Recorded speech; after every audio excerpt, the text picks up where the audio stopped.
Great. Well, good afternoon, everybody. Thank you for taking a portion of your time today to come to the Natural Resources Conservation Council meeting. Is anybody feeling like we need to go around the room and go around the video squares for introductions? No? All right. That's good. That means we all know each other. So let's get right to it then. Looking at the agenda, the first thing up would be the May meeting minutes, approving those.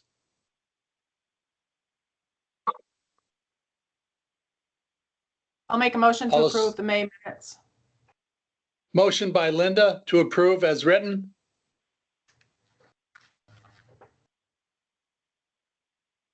Is there a second? I'll second that.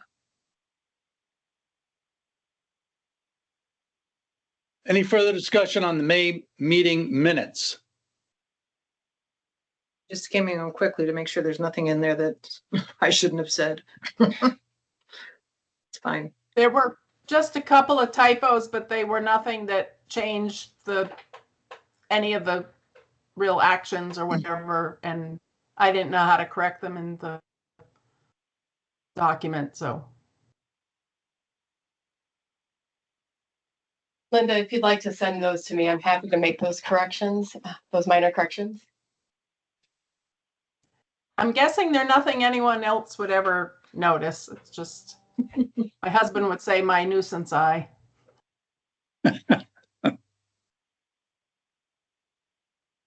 All right, any other comments or questions on the meeting minutes? Otherwise, all in favor?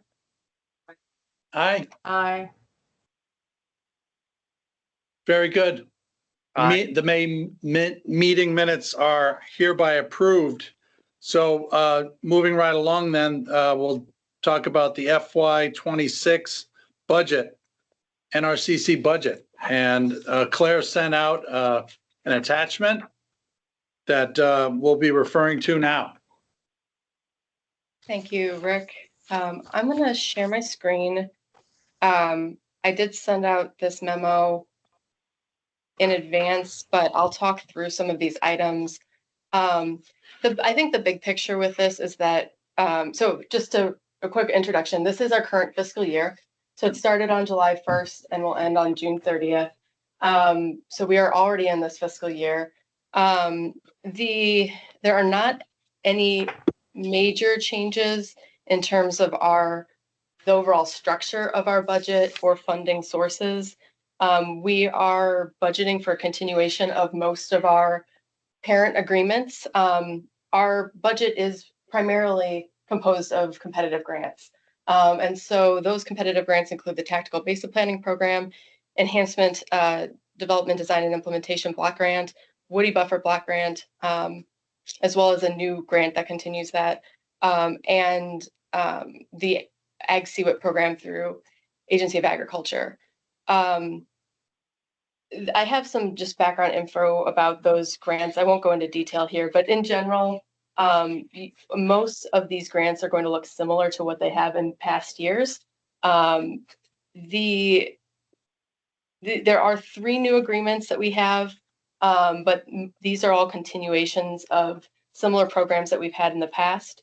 So the 3 new agreements we have are the Lake Champlain Basin Program, Trees for Streams Agreement, the DEC Enhancement Riparian Buffer Planting Initiative, and an amendment to our existing Enhancement Development Design and Implementation Block Grant. So all of these really just continue our current programming out into the future. Our Trees for Streams now includes funding that goes through 2031, and the Enhancement Block Grant now includes funding that goes through 2028. So no new big programs or funding types, just adding money to what we already have to continue that going forward. Our budget is primarily state grants, so it's 99% state funding. And I bring this up this year just to, because we have talked about some of the federal risk in the past. We have about 1% from federal sources in our budget. This is so pretty small. So I just want to highlight that the overall risk to this budget is fairly low. All of the grant income sources that are budgeted are coming from executed agreements or agreements that will very soon be executed in one case. So there's very little risk of clawback from talking with our funders. The biggest risk we may have with the budget is because of about 78% of our budget is from the state's Clean Water Fund. If there's pressure on that fund to rebudget significantly, we may see some changes in future fiscal years. But because we're working off of past fiscal year money, I don't anticipate any impact to this fiscal year. So that's some big picture context. The expenses are generally the same buckets we have year over year. Most of our expense, about 88% of it, is direct pass through to districts through those competitive grants.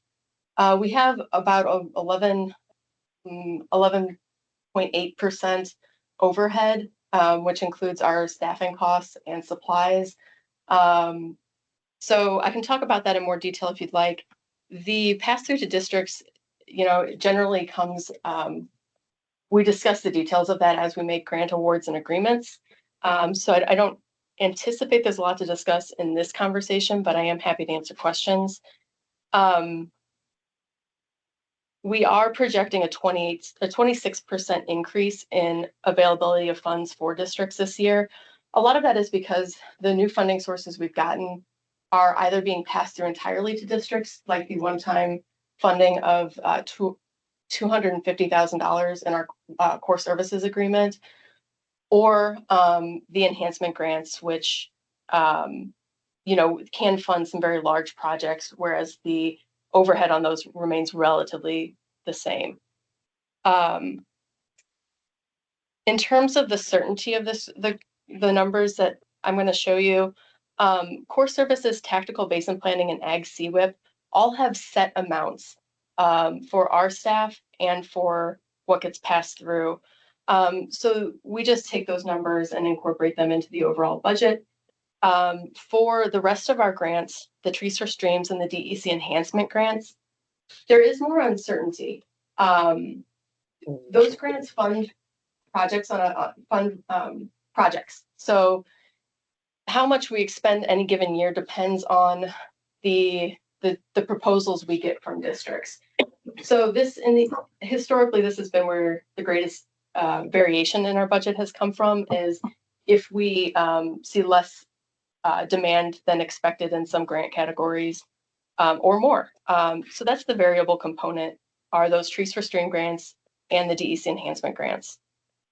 And then I'll show you, we're not budgeting for a surplus or a deficit. This is a little bit different than in past years, but it has to do with the changing requirements on our grant agreements. Historically, we've been able to budget for surplus. A lot of our grants are no longer allowing for that. So we can talk about that a little bit, but I'll show you the highlight. This is the proposed budget. It's in total about 4.4 million. Again, most of that 3.8 or so is passed through to districts. We categorize that as contractual because those aren't going out either as contracts or grants. Personnel is budgeted to be $482,000. That's a little bit more than a $3,000 increase, so it's not much. It's about a 1% increase year over year. Happy to answer questions about that. We're flat budgeting travel, and so there's no change there. And then last item here is office and other expenses. We have a little bit of an increase here, or I guess it is an increase. It's about a doubling of our budget. And that is in anticipation of actually needing to start paying on for state services like some of the insurance or the IT services. This might be budgeting a little high. So if we come in under this, we can talk about rebudgeting this amount to other areas. But I do want to have cushion because those categories of expense are kind of complete unknowns for us right now. We don't know what those are going to be. Okay, so at the bottom line here, we are not projecting any net surplus or deficit because we are expecting that expenditures or income will be billed for in line with our expenditures in accordance with the provisions of our grants. So that's the bottom line here. I'm going to pause and see if there's any questions.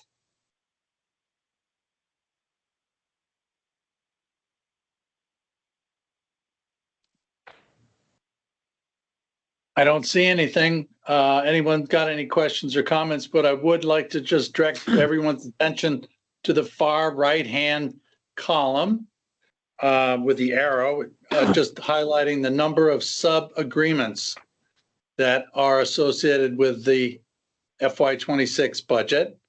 So an impressive amount to keep track of. Lena, Jess, Emily, Claire, all of you, thank you. Are there any questions or comments on what Claire just presented?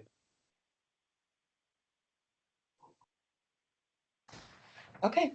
If not, I guess the last thing I'll show you is this final page, which shows our open agreements or any agreements that are feeding into this year's budget.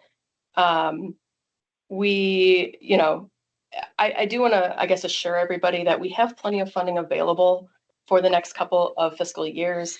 Like I said, many of these awards are now extending into, 2027, 2029, and 2031. So we do have a good amount that's available to us for the future.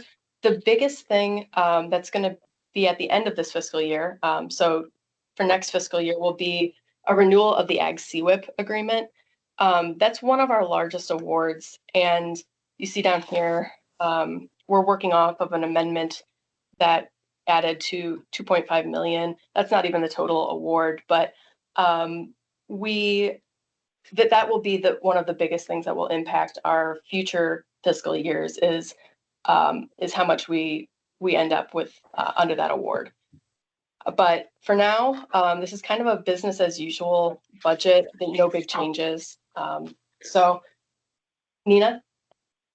Could you just talk a little bit about the DC implementation grants you have? They look like they're all FY23 awards. Is there a reason they're considered separate awards? Are they actual separate awards? Oh, yeah, I should explain that. These are each individual amendments to the original FY23 award. So it's been amended 3 times. Each amendment just added money and then extended the deadline. Okay, thanks.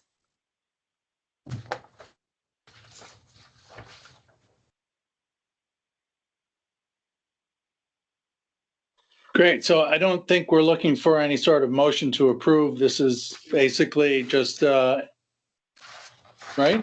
I would like. You want? Yes. Okay. Roy's got his hand raised. Roy, I'm sorry. Yeah, I was just curious, and this is just a clarification from Claire. I'm assuming that for Ag CWIP, there is no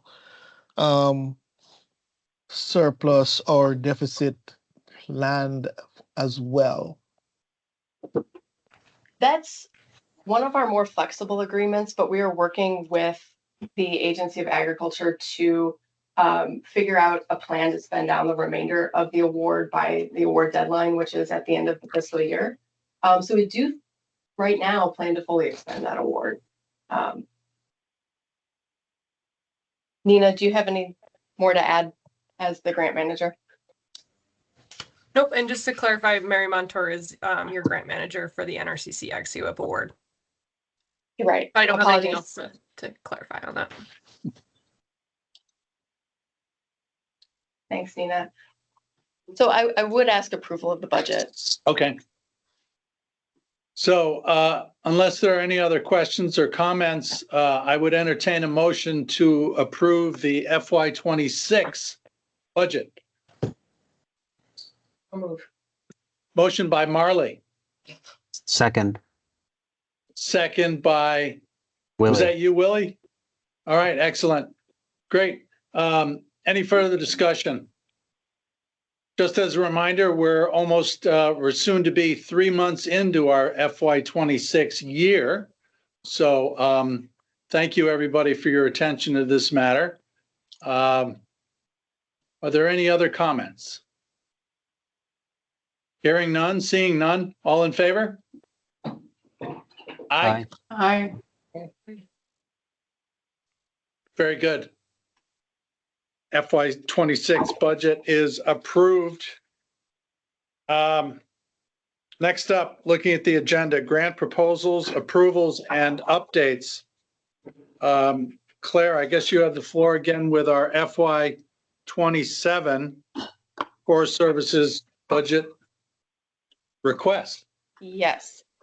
So the core services, a grant agreement that we get from the Agency of Agriculture is what provides the funding from that's appropriated by the legislature, and it provides for the basic functioning of both districts and council. It's the most sort of general purpose fund we get. It really underwrites our ability to do things, very basic things like have board meetings, run elections, have insurance. So this is what we would consider our sort of general income grant. We have made a request. We do annually make a request for this budget item. Our process is to first go to the Agency of Agriculture. The budget line item for this does fall within the Agency of Ag's budget. So we present to Anson Tebbets and his team, and then Agency of Agriculture presents their budget to the governor's office. At that point, we usually find out what Agency of Agriculture has proposed for this line item. And if it's not what we have requested, then the Vermont Association of Conservation Districts does advocacy efforts within the State House to request a budget increase. So that's the process. What I sent you in to review was our draft letter to the Agency of Agriculture. So this is the first step in the process, which is simply asking to be included in the Agency of Agriculture's budget. In previous years, we have requested $3 million. That has been the number we developed a couple of years ago to account for funding at least one full-time position at every district, plus administrative funding for council. I think most of you are familiar with that budget request, so I won't get into details. But this year, we did reduce that request, and I'm going to share my screen to talk about the details. What we're concerned about is that this year is likely to be one of the most difficult budget years that we've experienced in the state due to changes in federal funding.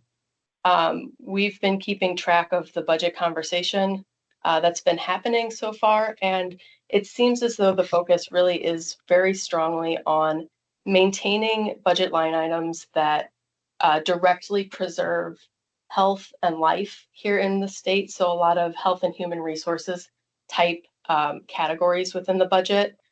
We are concerned that that can be impacted by reductions or changes to federal funding. In light of that, we're concerned about what a $3 million request how that would be perceived, basically, as well as given the difficulty of actually achieving that amount. The request we came up with was sort of a compromise position of asking to continue funding council and the districts at the FY26 levels, while also accounting for a 10% increase to cover cost of living adjustments and other potential inflation increases. Michelle, I'd like to maybe turn this over to you to give some additional background and consideration? Sure. Just in general, politics is always the art of the possible. And so we're trying to think about what is actually possible here in terms of what we can expect from the legislature. And this is going to be an extremely challenging budget year for the legislature. They are looking at substantial cuts to healthcare and human services, cuts that will endanger, for example, our rural hospitals and their ability to operate particular units, as well as their ability to operate overall. In addition, the Agency of Natural Resources is also heavily vulnerable to federal cuts.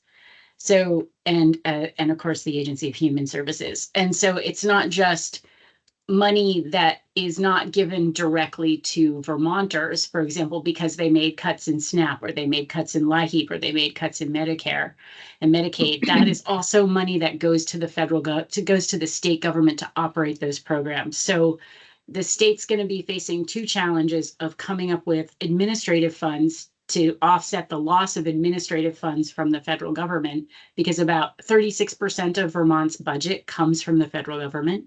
And the other piece is going to be the law that trying to offset the impacts to Vermonters who are going to lose services and going to lose access to healthcare, going to lose food on their plate because of these federal cuts. So that's the environment in which we're going to be talking to legislators. So funding our work is not going to be at top of mind for them. On the other hand, we do have a lot of support in the legislature. So particularly in the Senate, we need to build up our support in the House.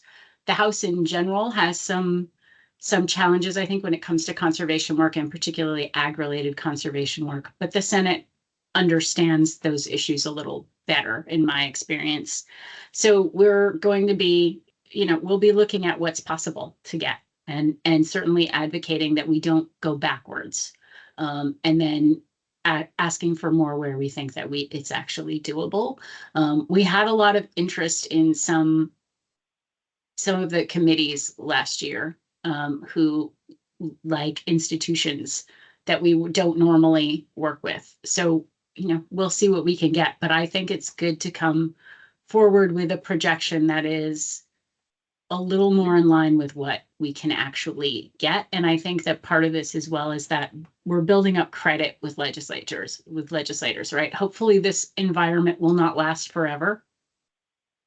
And we will start to see the federal government reinvest in our communities and reinvest in our people and in our states. And when that happens, if we are in a position where legislators are going, okay, you guys did what we asked you to do, right? Like you were real, you acknowledged what was happening across the entire state and with the entire state budget. You weren't focused only on yourselves. That earns us credit with legislators. We've heard that. I had a senator tell me that last session. So it is a chance that while we may not build up, we may not have more money. We may not get as much money as we would like, as we have idealized. We're not fighting for that $3 million. But the fact that we're not asking for something we know the legislature can't do will be in our favor in the long term. So that's really VACD's analysis of the situation. We're going to push for as much funding as we can, and then we'll work with legislators to try and get what's actually doable. And at the same time, the goal is to raise the profile of the districts by having them engage more in policy discussions, by having them actually develop their they have the expertise, by having them bring that expertise to the table in a way that builds, that redounds to the credibility and strength of the district, so that we become top of mind when legislators are thinking about different areas in which we work. So a lot of legislators don't know the scope of what we do. And so we're going to be working on introducing them to that and continuing to build that credibility with the legislature, even as we're maybe scaling back our ask. And happy to answer any questions. So I think at this point, that's the history of the consideration, how this number, we arrived at this number, and some of the considerations that are in the State House. from that perspective, from VACD's perspective. I would say that, you know, we have talked about this with district managers. There's been a variety of opinions. I think a lot of folks understand the difficulty of this year. That said, this is less than 1/3 of what we asked for in previous years, and that's painful. So I just want to acknowledge that and just see if there's anybody who wants to or who has any questions or comments about this. And then I would ask for approval so that this can come from council to the Agency of Agriculture.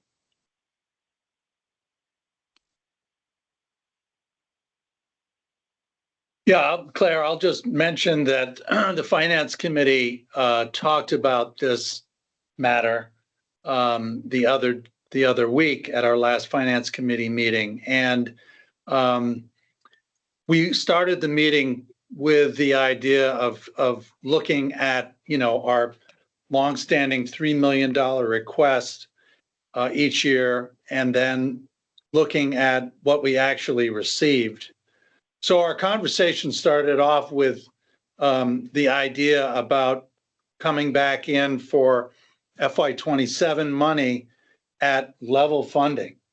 And the Finance Committee felt that, well, maybe $3 million is a bridge too far. On the other hand, coming in at level funding was perhaps doing a disservice to ourselves. So we kicked around the idea of a 10% increase, which is what you're looking at, 948, 200. So as Claire mentioned and Michelle talked about, Finance Committee, you know, ended up at this number. So that's what we've been talking about for the last couple of weeks.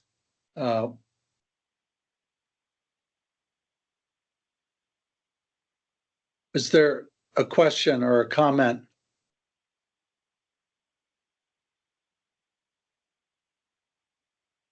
Oh, Nina and Linda. Linda had her hand up before, so why don't you go first, Linda? Yeah, I just wondered whether there's the sense that this will be looked at as not asking. Will most legislators know that we've been asking for $3 million, and so this is still not a big ask, if I'm saying that right? Or will they say, wait a minute, it's a bad year and they're asking for more than we gave them last year? And Rick, you talked to that a little bit, but I just wondered if there were other thoughts on it. Michelle, would you like to answer that? Yeah, I think most of the legislators on our committees of jurisdiction absolutely know that we've been asking for 3 million in the past. They know that. And, you know, usually, typically, you know, we're not going to get this from the Agency of Ag. We're going to look to we're going to have some meetings and discussions with some other potential sources of funding within the state, but we know that the Agency of Ag is not going to be able to give us this in their budget because they're facing, you know, what always happens is that they have increases in costs. The governor wants them to minimize the increase in their budget, and so they end up cutting our budget. They have to look for places to cut in order to meet the governor's limit on how high he wants their budget to go, while still accommodating all of the various increases in costs that they've experienced. And so that is likely, you know, we'll likely see that dynamic again, and then we'll ask to get our base budget restored and then ask for more money from there. So that's the dynamic we always experience. And Linda, I think even though our official ask may be lower than 3 million, I think we absolutely can still remind the legislature that we have been here before asking for 3 million. We do still believe that's the need. We understand the position, the budget position this year. In light of that, this is the request. So I think we can communicate that, because in the past, historically, I know not everybody's been involved with council for that long, but there were many years where we were not asking for what we needed. And if we don't, then there's no possibility of getting it. So I want to just say, I don't think we're going back to that part of our history in making this reduction. I think this is a sort of a one-time strategic move that we can always reconsider and revisit in future years. But we can absolutely remind the legislature of the various needs that we have. Nina. Thanks. Yeah, I just so just to clarify, as I am an employee of the Vermont Agency of Ag Food Markets for folks on the call, my responsibilities include sort of ensuring that we receive this budget request to satisfy the core service agreement deliverables and helping to facilitate a discussion with our leadership, but I carry no decision-making authority in what our agency chooses. That decision's made at a level much higher than myself and in consultation with the governor's office. From the perspective of like state agencies, the way we talk about budgets, I just want to sort of remind folks that $250,000 of the FY26 funding was considered one-time funding. So when a $948,000 budget is proposed, it will still be seen as a major increase, specifically because of the component of the FY26 budget that was made up of one-time funds. So generally as an NRCC board member, I want to commend folks for putting together a reasonable ask. The marching orders that I've seen from the Scott administration the last few years have been to not increase the cost of government. And so we every year face a situation where we're given no or like 1% increase in our full agency budget. So it's a very difficult game when you have healthcare costs increasing, bargained agreements increasing. So I just want to say, like, I support this approach, which is asking for a reasonable request in light of the state's budget situation. And I hope that both legislators and the Scott administration will see it as a commendable approach as well. Thank you, Nina. So last year you asked for 3 million and received 862. Do you happen to have the numbers off the top of your head from the couple years before that? Because just because you've asked for 3, you haven't gotten 3. So I'm curious how. We have been trending upwards. I mean, so we had, I think, 112, and then I think we got up to 500,000, and then I think we got up to 612, and then I think we got up to 862. Okay. So that's been the progression. That's with pretty one time. Tremendous. 862. 250. Yeah, so various components of that were one time and in various years, but yeah. Okay. So that, I was just trying to remember, I mean, obviously it was 112 for a very long time. Yeah. I was just curious how many years it had been since the 112, but it wasn't many. It's like this much of an increase in 3 years, so. Yes, no, it's been a rapid increase, and yet we still feel like. Oh, couldn't agree more. Yeah, absolutely, yeah. Yeah, but it has been a very rapid increase. I do think, like Michelle was saying, because we've been engaged much more with the legislature, they do know us more now. When we first started talking with them, a lot of people just simply didn't know what districts are. Now they do. So we are in a better place to talk about the needs.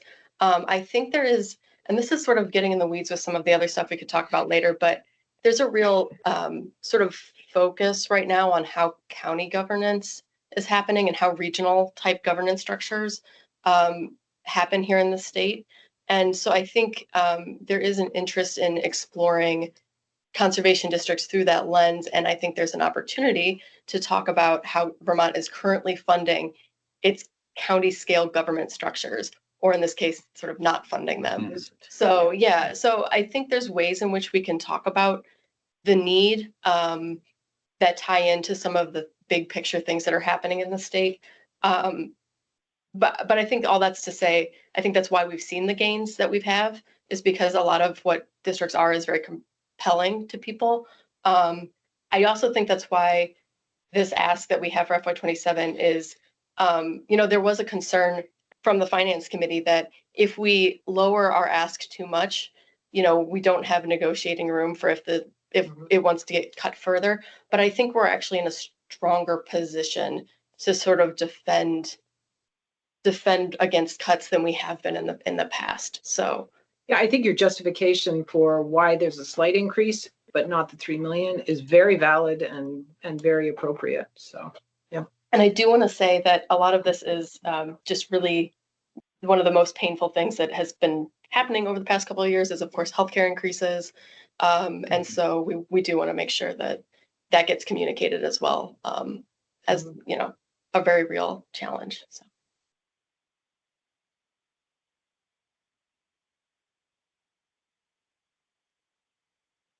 Anybody else have any questions or comments? I think we are looking to, after we have discussion, after we've concluded discussion on this, we are looking to take a vote on this request so that we can move quickly and get it over to the Agency of Ag for their consideration. So I don't want to cut off discussion on this. You know, and I'll make a motion to approve this, and just a reminder that you can and should have discussion after a motion's been made. So by making a motion, it shouldn't cut off discussion. In fact, I think technically we should have a motion on the floor before we have discussion, but if we're, I think we're under open meeting law rules here and stuff, but I will make the motion to approve this ask of the numbers not in front of my $900-something thousand. $948,200. Thank you. I had it right here a minute ago and it's gone. Motion by Linda. Is there a second?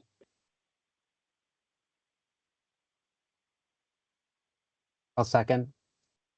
Seconded by Willie. Thank you. Any further discussion on the FY27 core services request? I have a question about the voting. I'm not sure what Nina's going to do, but I suspect I should abstain from this. Is that going to kill your quorum? Let me check. Or can you? Well, I think even if you abstain from the vote, there is still a quorum There's still a here at quorum. the meeting. Okay. So it'll depend on how the voting breaks down. Yeah, I just would like to bring to the surface again the per diem question. We're all cognizant of our ongoing need to recruit and retain people as supervisors. And there is no one magic bullet that's going to do that, but certainly having a consistent source and ability for supervisors to receive per diem is one meaningful way to attract and retain people to participate in this work. So this is where the per diems come from.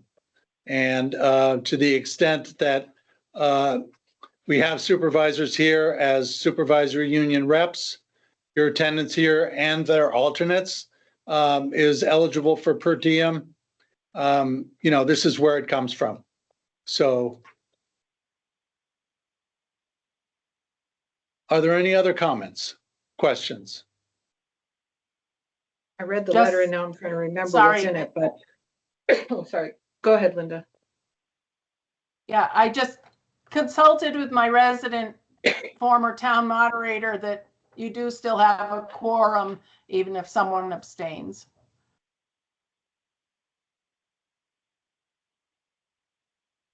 So the letter does say that, or implies at least, that part of the reason for the increase in this request is due to a proposed increase in the per diem rate.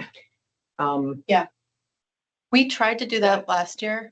We're working out some technical details with that. So this is due to our strange structure in state government.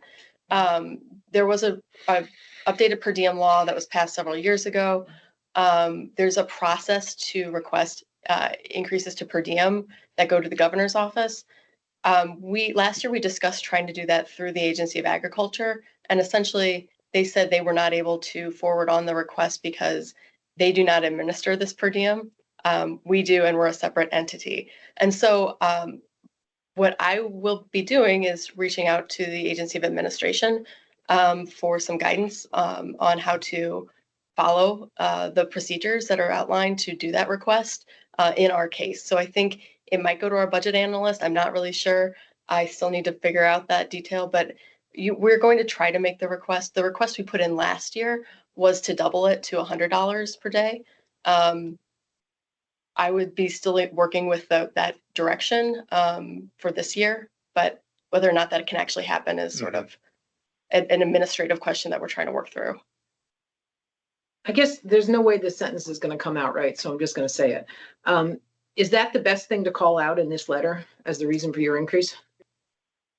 I'm not saying it's not valid, and I'm not saying it's not important, but you also mentioned increased healthcare costs earlier.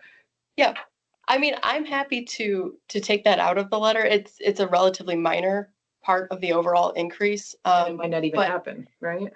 Right, and it might not happen. I'm happy to take that out if that's more of a compelling statement without it.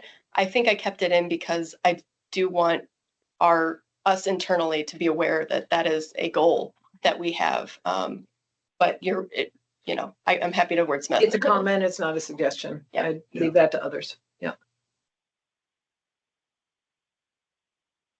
Nina.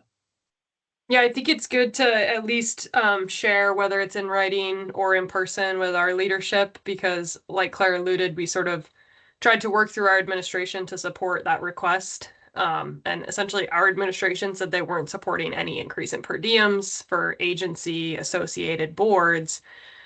So gave Claire the sort of feedback that, council could pursue a separate process. So I think it's a good thing to stay in touch in, because I'm not entirely sure if any state agency has done this process with the governor yet. Again, it was a law, it was passed. That doesn't necessarily mean that the administration agrees. Just kind of boil it back down. The Scott administration has a very serious approach to budgeting, which is to not increase the size and cost of government. That's not to say that I don't think that each supervisor's time is more valuable than the current stipend level, right? It's just, this is the leadership of the current administration that we as a state agency have to follow. So I do think that sharing that information, Claire, be it in writing or in person with our administration, will be helpful. And we should touch base if there's any updates in that space. Thank you, Nina. Yeah, or sharing it both ways, in writing and verbally. Great. So I think we have a motion in a second. Yes, we have a motion and a second. Any further discussion? Hearing none. Let's take a vote. All in favor? Aye. Aye.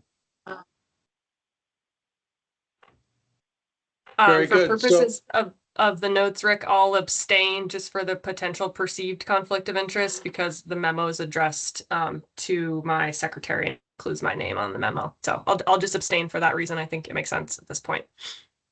And Marley's also abstaining. Are there any other abstentions?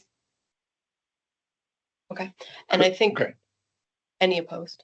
I didn't hear any opposition from any voting member. Okay. So great. Thank you, everybody. We will let you know what happens when we meet with the Agency of Ag. That meeting scheduled yet, or it is? I believe it's September 11th. Sometime soon. Okay. Sometime soon. Okay. How are we doing for time? I got 1:45. Anybody have a conflict? Have to run out? Okay, nobody. So we'll just continue moving along. District Core Services discussion. Okay. We have a voting item under this, but I am also just hoping to refresh the board on this conversation. This year, when we were developing the FY26 core services agreements with districts, there was an idea put forth by a district manager that local work group meetings be included as a core service deliverable. Essentially, the local work group process is one of the sort of hallmark or sort of central activities of the district. It's a unique thing that they do. And we are really trying to develop that process with the districts. I've been working on that over the past couple of years, and are hoping to support that process going forward. Unfortunately, it's not a process that's funded by a lot of by any stable source of funding, even though it does inform NRCS work and grant making, local fund pools. It is not funded by NRCS. So in recognition that this is a sort of a central activity of districts, there was this idea that we included in the core services agreements, specifically that districts would host one local work group meeting per year. That would be the very specific deliverable that would be in core services agreements. I want to recognize that that's not the full process. There's quite a bit of additional work that goes on to gather input from the community, to develop that into natural resource assessments, and to do local fund pool work. There's a whole lot that goes on, but at the very least, we were thinking that core services could support one meeting per district per year. We were not able to incorporate it into the FY26 agreements. Agency of Ag pointed out that local work group meetings are currently a deliverable under Ag CWIP.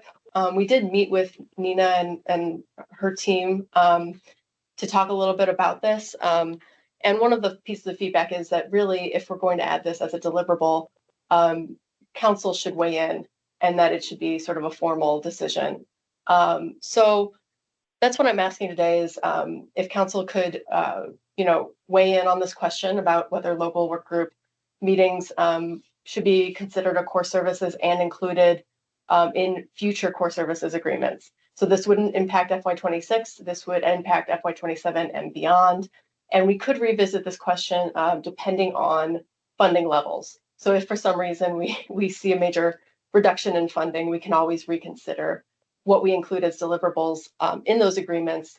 But conceptually, this would give us some direction for how to approach future agreements. So any questions on that?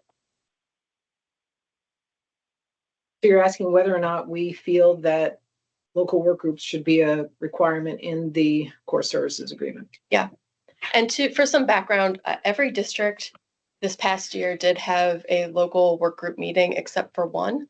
And so this would really be recognizing something that is already happening almost universally. We would like it to be universal, and making it a core service would give us a way of ensuring that. I mean, I guess I'm a little surprised that it isn't happening in all the districts, since getting input from the people that live in the area about the natural resource concerns and opportunities seems like a pretty high priority for the districts. So I would think they would and would want to. So Michelle. Yeah, I'm just going to second what Claire said, that this is a good idea to ensure a more even level of performance across all of the districts. And to that end, at some point, I would also recommend that we discuss whether or not, or that council discuss. I'm a non-voting member of council, but I would recommend that the voting members consider adding a review of the district manager. I know that's been discussed in the past, but I think having that as an actual deliverable would be worthwhile. for the supervisors to do a review of their own district managers, correct? Yes. Okay, you're not The asking. supervisors would be required Okay. to do a review of the district manager. Yeah. Annual performance evaluation type thing. Yes, an annual We performance have to review. anyway. Yeah, these are things that are by and large happening in many cases, but we would like to standardize so we can say all cases. Great. Nina, did you have anything to add? Sure. So I think like things to just be aware of are like if a district did not hold a local work group for some reason, there may be a financial repercussion. So that's something to be aware of. I think that there are ways we could make the language, but the core service agreement is annually. So if we add local work group to it, it would be an expectation that that would occur on an annual basis and be a contingent, piece of information or deliverable related to the core service funding or a portion of it. And then I guess the other thing to just state, if the agency of ag is holding a core service award with council that includes local work groups as a core function, we would need to be very cautious, intentional, and very clear if we receive a request for funding for that specific deliverable in another program. Right. And so I think I want to those are the two considerations I want to make sure supervisors are aware of. I agree this has been an incredibly successful initiative. It feels like something very clear when thinking about the services that districts provide and the places where they really shine in their communities and the services that they can provide. Just want to be cognizant of the considerations to be aware of. I think Sarah. Sarah? Yeah. And then Jennifer? Mhm. Sarah? Thanks. I guess for me, like going back to what Nina was saying about having to do this annually, I do intend to do a version of this annually, and I don't know if this would make things more complicated for you all, but I think maybe having a definition of like what it means to host a local work group, or just saying that you leave that up to the district's discretion. So like the work that I did this year, what really was extensive and very robust, and I intend to do a version of that, but I don't intend to do such a robust version every single year, because really, I think we just need to keep a pulse on what the natural resource concerns are and what the needs are. But I don't think I need to do such a full scope every single year, because likely they're not going to be changing so much that I need to do that annually. But I do think that having an annual community engagement process, whether or not it's the full NRCS bit that we did with the local fund pool and all of the conservation plans and all of that. So just wanted to flag that, like, if you are going to say that we're going to host local work groups per year, adding some italicized couple sentences about like that's up to the district's discretion of how you fully define that might be helpful from my perspective. Yeah, and we did talk about this a little bit, I believe, at one of our district manager meetings where, and I've gotten questions since we had that discussion about some of the details. So for example, some districts do meetings in conjunction with other districts, and people were concerned, like, well, would that count? And I think from my perspective, we would want to be be able to accommodate the broad range of needs year to year, and to support partnerships where those make sense. I think the thinking behind this is more to encourage every district to engage with this process as one of the fundamental aspects of what districts do. Mm-hmm. But we can work on some of the details. Yeah. Jennifer? Hi, everyone. I in theory, in one part, really love this idea of making this a requirement of and something that's standard that every district does, and at the same time, I think being really clear, what I thought I heard Claire saying in the district manager meeting was that the deliverable was hosting a meeting. Yeah. And my question then is that coupled with generating a report, which of course it is in our world of what we're doing, but the generation of that report takes so much more than just that one meeting. I could see for like a first starters, until there's some big increase in funding, for starters, I could see requiring us to host a meeting. And yes, we could have notes from that meeting, of course, but the bigger local working group report takes a lot more money to generate, and some slides in the chat, and happy to talk about this. One of my favorite topics, and thank you all for caring about conservation districts. Yeah, Jennifer, I'm so the core services money we have right now does not go very far for district administration. So I am really sensitive to the fact that we don't want to add a lot of time consuming work in deliverables without a corresponding increase in funding. So I think right now the idea is the meeting, and I think we would need to talk with Nina and with some of our other funding partners to talk about how the other pieces of the whole process can get funded. You know, various pieces of this, as you know, have been funded either through XCWIP or through the NACD grants or through, in some cases, depending on how this is played out, by tactical basin planning, though that has been extremely inconsistent. So, you know, we would need to explore how to parcel out the whole process so that we're not overburdening the district with additional work. I agree. Nina, Yeah, I want to raise a question to Luis, if you're able to share any updates from USDA on the potential availability of financial support for conservation districts to hold local work groups. And by that you mean through several agreements or through, right, so through different types of partner agreements.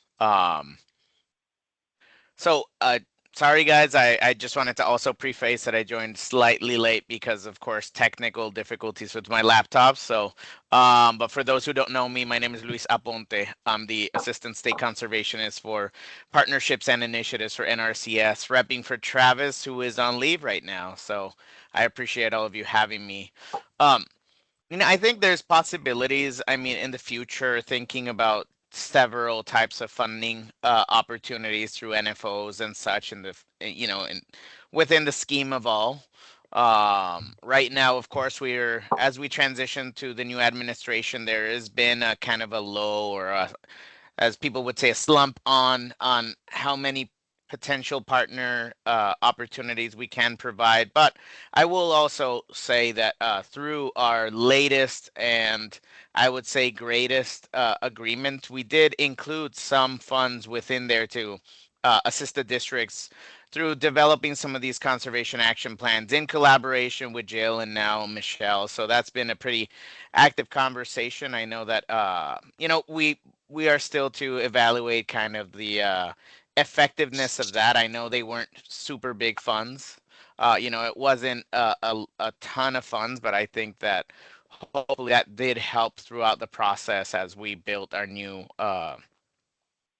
process. But the only complication and one thing that we've talked about ad nauseum is that it would be very complex to have, you know, it would have to be an approach through you know, a partner and not several, because having agreements with each district as opposed to having one agreement with just one person that would spread the love, let's say, is a lot of administrative burden on our side. But I think, you know, thinking about the future and the support that, even though we know that with this administration, some things have changed when it comes to priorities, but it seems like locally led conservation is still a big thing. Grassroots, locally led conservation, thinking about farmers at the local level. So I say all that to say that there is possibilities. We just at this moment don't have a lot of information of what will be the future priorities, but I am excited to hear whenever we release those priorities to find a way to align it with the locally led conservation process. So,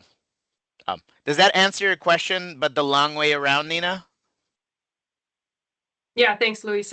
I wanted to have you share some of that context for folks on the call. Yeah. Just as an update, as it is a very, you know, the USDA has really taken leadership on supporting the revival of this and supporting consistent process statewide. So if and when there are financial opportunities available, we hope that that will be a pathway for further support for this initiative. Absolutely. Absolutely. Yeah.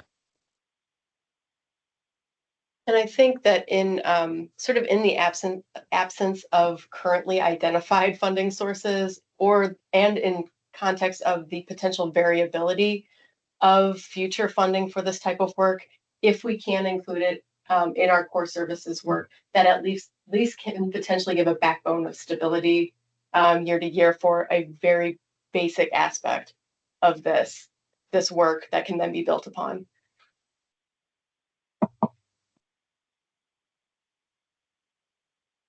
Any other questions, comments? Roy? So something that Jennifer said kind of jogged my mind a little bit.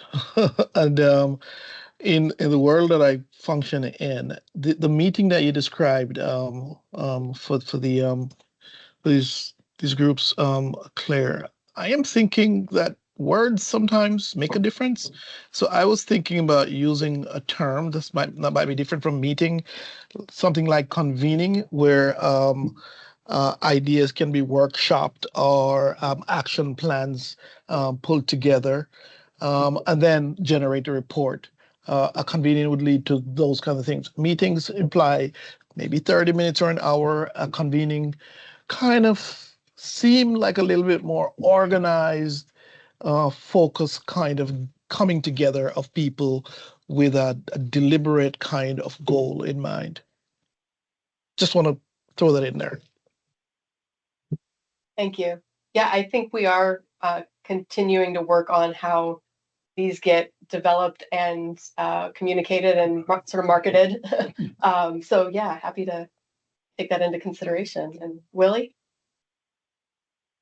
Yeah, I just want to make sure that I understand what we're talking about, and if we're going to vote on this, it sounds like we're talking about adding a requirement to the core services for each district to complete with no corresponding increase in the actual amount of money for that. Is that correct?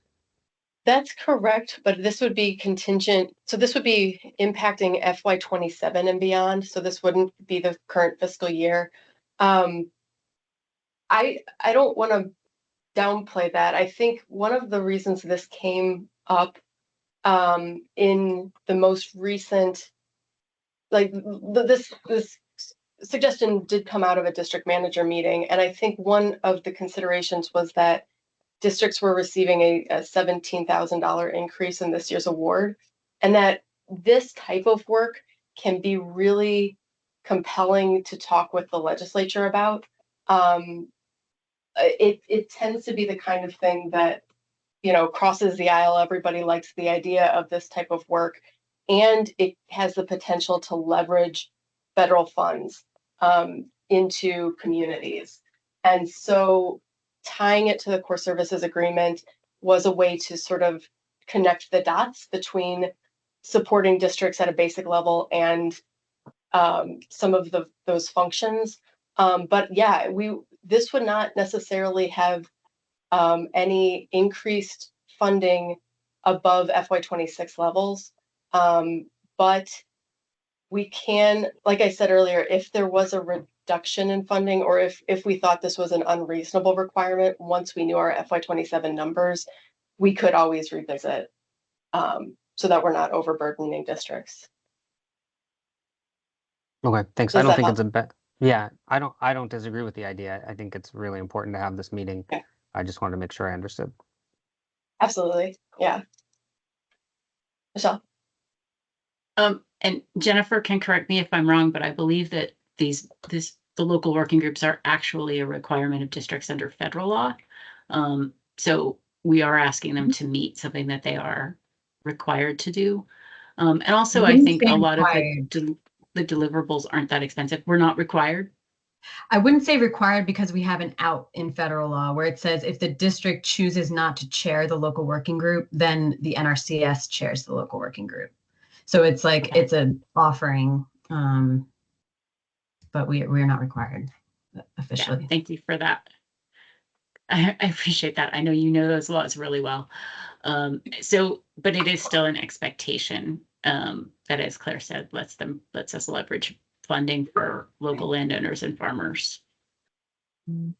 So, we also don't ask very much for the amount of money that we're giving to districts.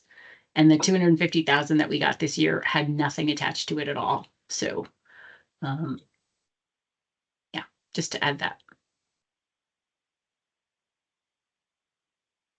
Linda, and then Corey. Yeah, I was just also going to mention, I'm not questioning that Jennifer's right that it's not required, but I had some memory that it is in our, whatever it's called, our unfunded memorandum or whatever within NRCS, as part of what we will do is to help or take part in this local work group concept. And I think I'm preaching to the choir on this, but it's like, it is a core service that districts should be doing. That is what core districts are supposed to be about, is finding out the needs of their local district and bringing those needs upward, and, you know, addressing those needs. So to me, it's just like, I won't recorded meetings say DUH, but duh, I'm sorry.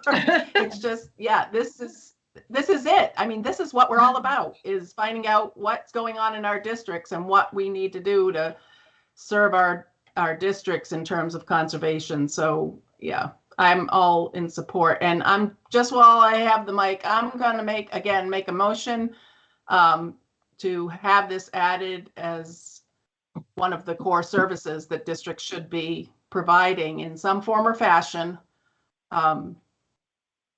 as just part of their base work. And again, can still have discussion, obviously, but I just want to get the motion on the floor.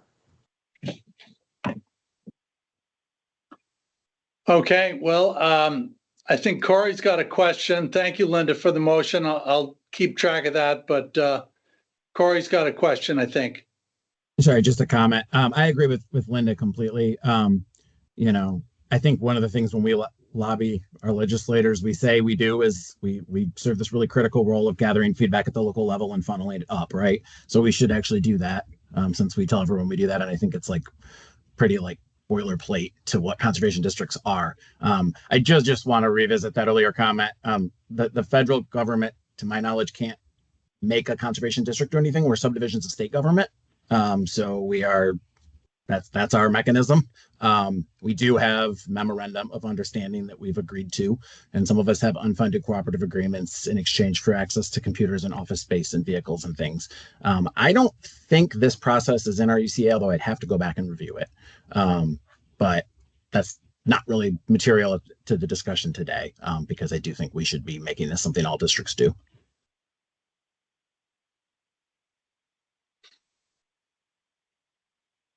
All right. Okay, Corey, your border is still lit up with, okay. So there is a motion on the floor. Just want to see if there are any more questions, but if anybody's willing to second the motion.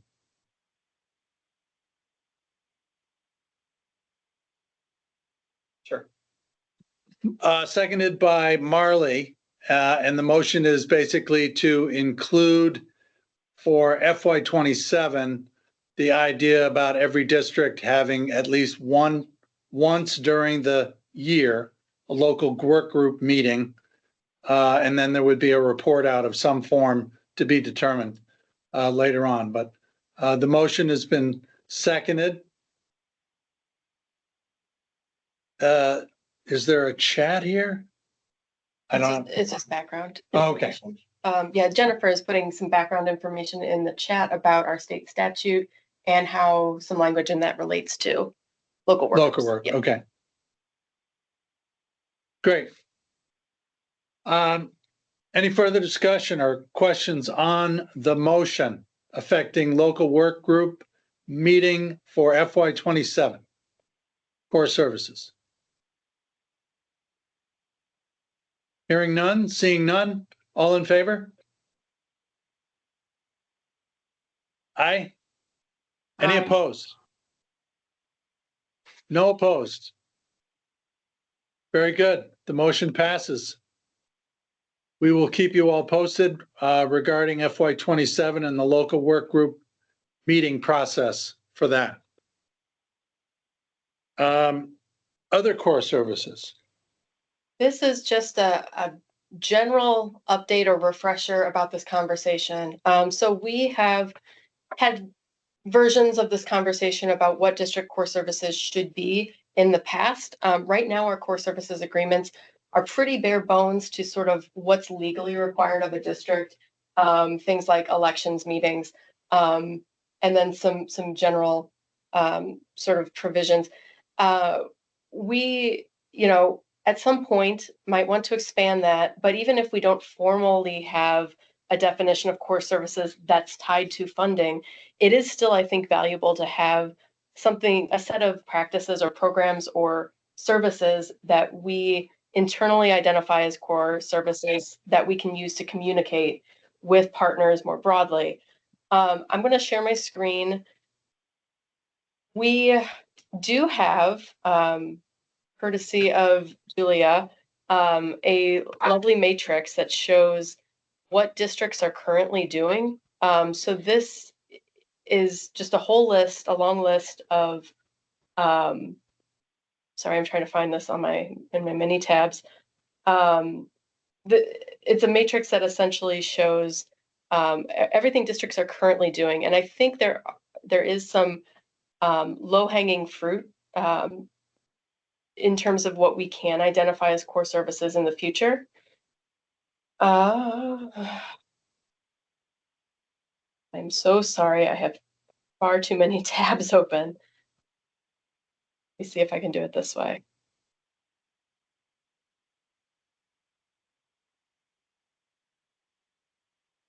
Okay, I've figured out Teams.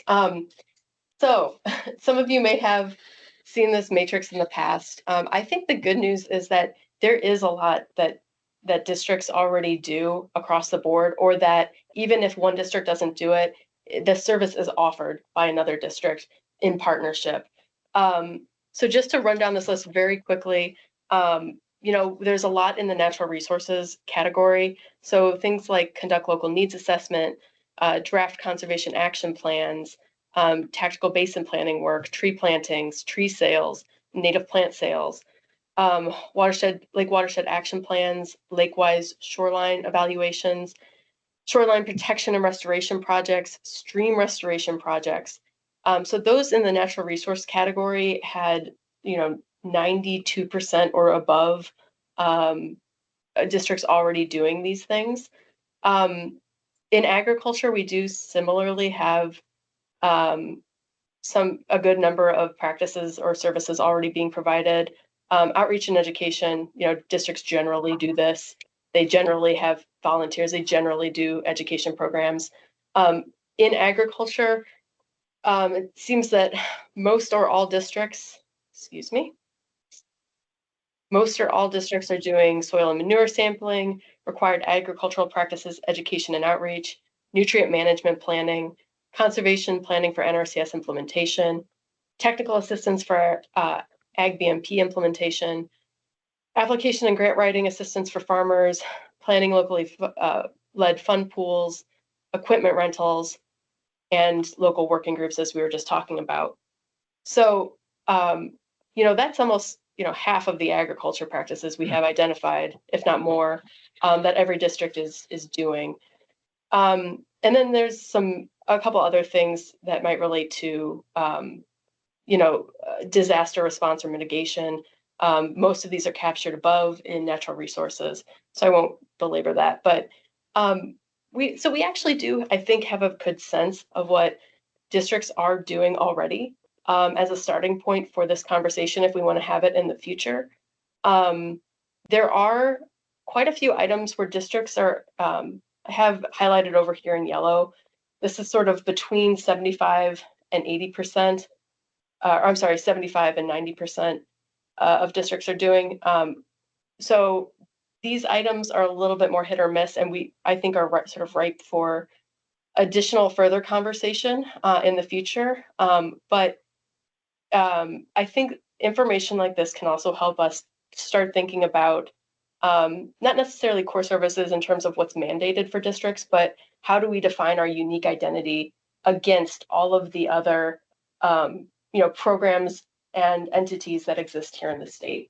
So I wanted to make you aware that this matrix exists, that we're having these conversations, and that we may in the future have you know, a more formalized version of this conversation to start nailing down some things that we can say with confidence are true about every district when we approach funders, when we approach our partners, and when we approach the legislature. So,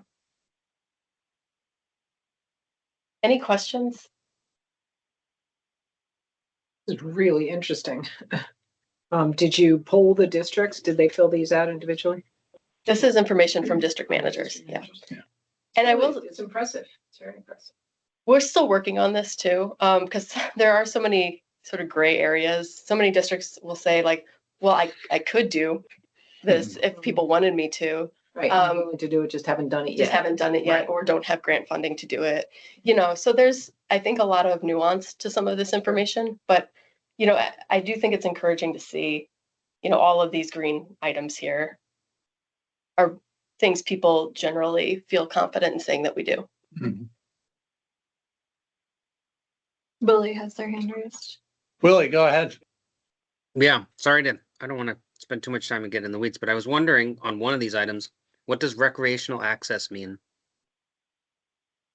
And more generally, like Yeah. in this column B, is there a description of what each of these is referring to? I don't have that offhand, but a lot of these are pulled from some of our grant funded work. So recreational access would be a lot of clean water work tied to, restoring or improving recreational access sites to water sources. So like boat access points. That's what I'm viewing this as. I think it's worth checking with our district managers to make sure they're answering that with that sort of project type in mind. But one thing I can do is I can send a version of this out to everybody. And if you have specific questions about line items or ideas of things that you don't see on here, again, we're actively working on this. So I can provide further clarification, definitions, as well as any additions if you see them. Yeah, that might be good. I mean, because that one just jumped out at me because we did do a project with Fish and Wildlife that was specifically a boat access, like renovation. And we're marked down as no on here, so or no response. I don't know what that one is specifically. That is a no, but we can check with Emily. Yeah. All right. Sorry for that distraction. I just was wondering. And no, I think having a definition of each of these would be helpful for us more generally. Yeah. So anybody else have any questions or comments on the idea about other core services?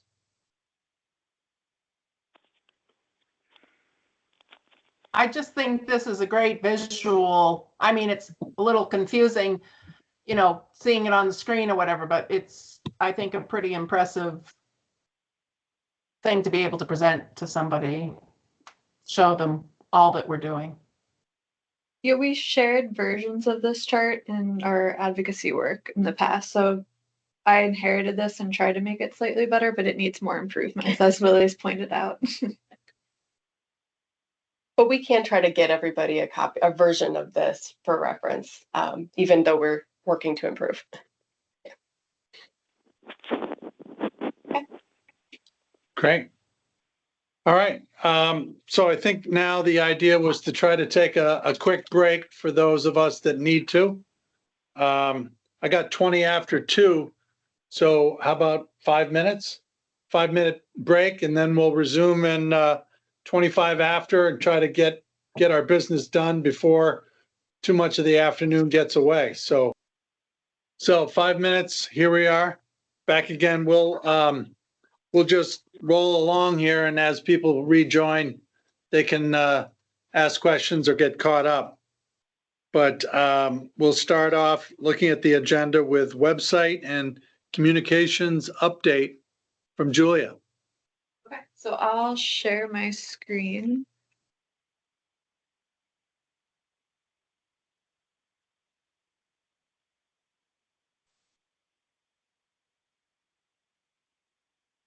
Okay, everyone can see it? I can see it in the boardroom, so I guess that means everyone can see it. This is the much anticipated State of Vermont Council website. So you can see it maintains all the branding that a normal state site would have. in the communications memo, we mentioned that there is no fee for us to host this website since we're using all the out of the package features that the state of Vermont offers to all their agencies. So here we've got our homepage. We have a hero image that we can have multiple things on. Right now, I'm calling out the need for supervisors. And if you were to click on the Join Us button, it would go to the press release about how we're asking for supervisors. But this could link to anywhere within this current website, into VACD, external websites, other partners. So there's lots of features we can do here. As we scroll down, we probably want to add a bit more text to the homepage, but for now I was able to import the calendar that we already maintain on our VACD website of all Conservation District events, plus all of council's meetings that are on here for open meeting law. So I don't need to update these events in two separate places. It's pulled in automatically, which is very nice for my time purposes. If we go back up, we have an About Us page. All this text should look kind of familiar, so I'm not going to spend a lot of time on this. I'm happy to share screenshots if people want to look at it more closely. We go down into structure and governance, where we describe a bit more about who is sitting on the council board. I created a new graph of how everyone is in these meetings. I guess the sizing is a bit big on this screen, but it looks better on mine. And then if we keep going down, we have board member bios. Our Eco AmeriCorps Katie worked with some of the SU reps and our partner reps to get bios on them. So if we click on the little plus mark, you'll learn more about the person. And we can add in a photo, though we didn't because some people didn't provide photos. But there's a few people Katie didn't have a chance to reach out to. So I'll be reaching out to those people so that we can get your information up on here. And I don't know if Roy is still on the call, but Katie just took your information from the UVM website and kind of parsed it down to what would work best for council. Okay, and then if we keep going, we've got a tab about districts. We tried to not put too much information on here because ultimately most of this information will probably live on VACD, but it's just a basic as to what districts are, the different programs that they can provide. This video that I believe it was Lamoille County put together as to what is like a day in the life of a conservation district, and then a link to learn more. We could look at adding like a map of all the conservation districts if we want. We do have an interactive map through GIS so people can click on it and see their district. Here's our meetings tab to comply with open meeting law. This is going to have like all our information for upcoming meetings and then all the information for past meetings. You'll see I haven't filled it all in yet, but there'll be links to access the agendas, the minutes, and the recordings that we host on YouTube. And these are going to be mostly PDFs that are accessible. I toyed with the idea of making them separate web pages, which are more accessible, but I think ultimately we probably want our meeting minutes and agendas to be PDFs that people can easily print. And our last page is contact us. We'll add a bit more text here as to why someone would contact us, but it's a simple form to send us a message. So that's the breakdown of the website. If anyone wants me to go back to a different page or they have questions. Well, thank you, Julia, for Yeah. putting this together. I know it's been a big lift. The fact that council has existed since 1939 and this is our first day website. So thank you very much for taking this on as a project. Yeah, Nina? Thanks, Julia. This is amazing. I hope you're having fun with Drupal.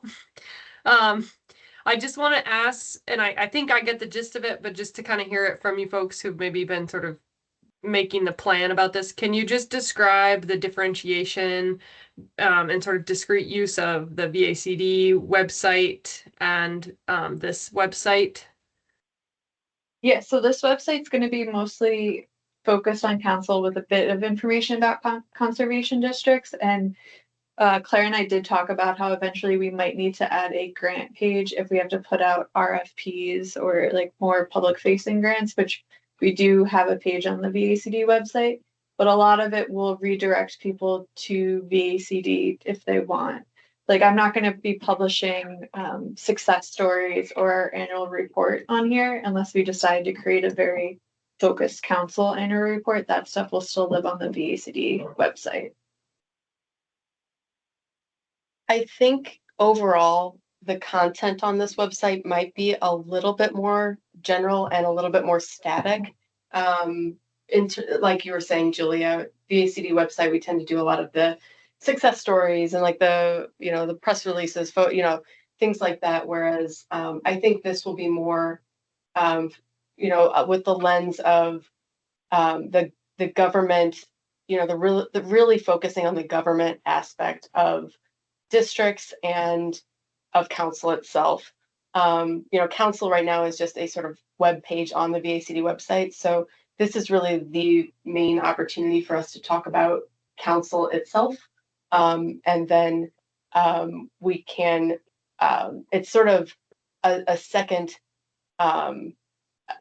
shot at highlighting districts themselves. So districts will be highlighted in both websites. But this will be a little bit more, I think, static in terms of the information, except for, of course, that calendar, which will update continuously. Mm-hmm. I'm going to stop sharing.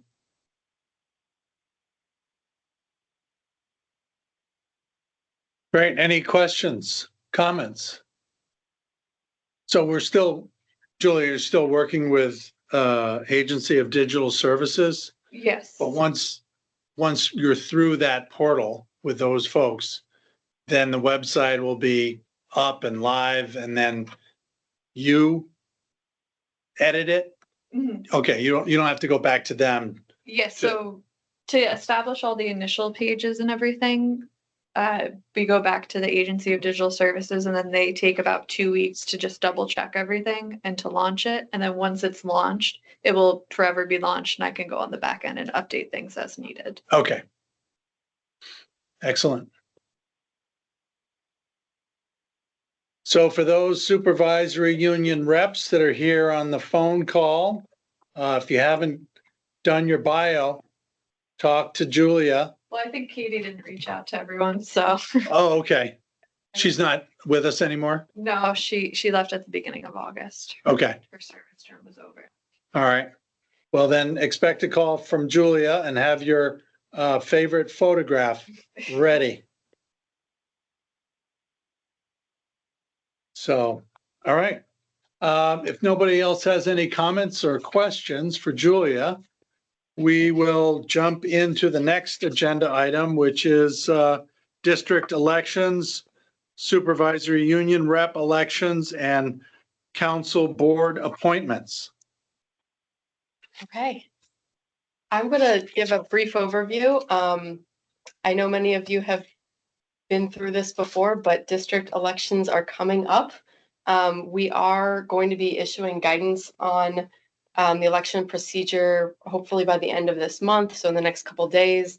And we have already provided a sort of a general, we do every year, we provide this sort of general call for supervisors. We do have vacancies in some of the districts right now. So this will be going out in AgriView, I believe, very soon, if not already. And this is what's linked to right now, as Julia showed on the NRCC website as it is. So we tried to redo this just a little bit this year to really emphasize sort of community service aspect of what we're doing here, what it means to be a supervisor, what the requirements are. We do talk about. Well, we went out to lunch and we're having family. Thank you.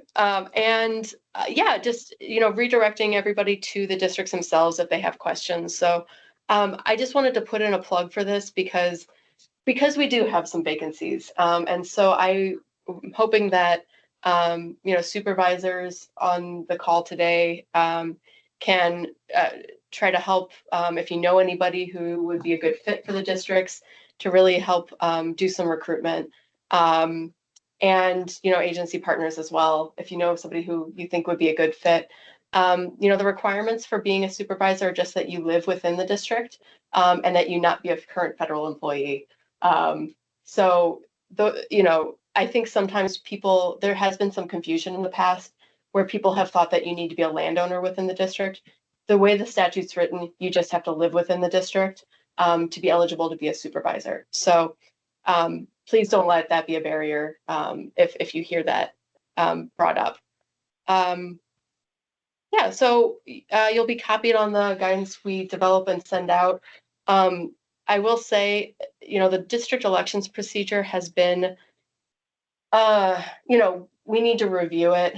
It's very old, and we're aware that there are some difficulties with different aspects of the elections. Currently, the requirement still is that anybody who signs a petition to nominate a supervisor or anybody eligible to vote has to be a landowner. That requirement still is in statute, though it is one of the items that we have marked as being the highest priority to change in the future.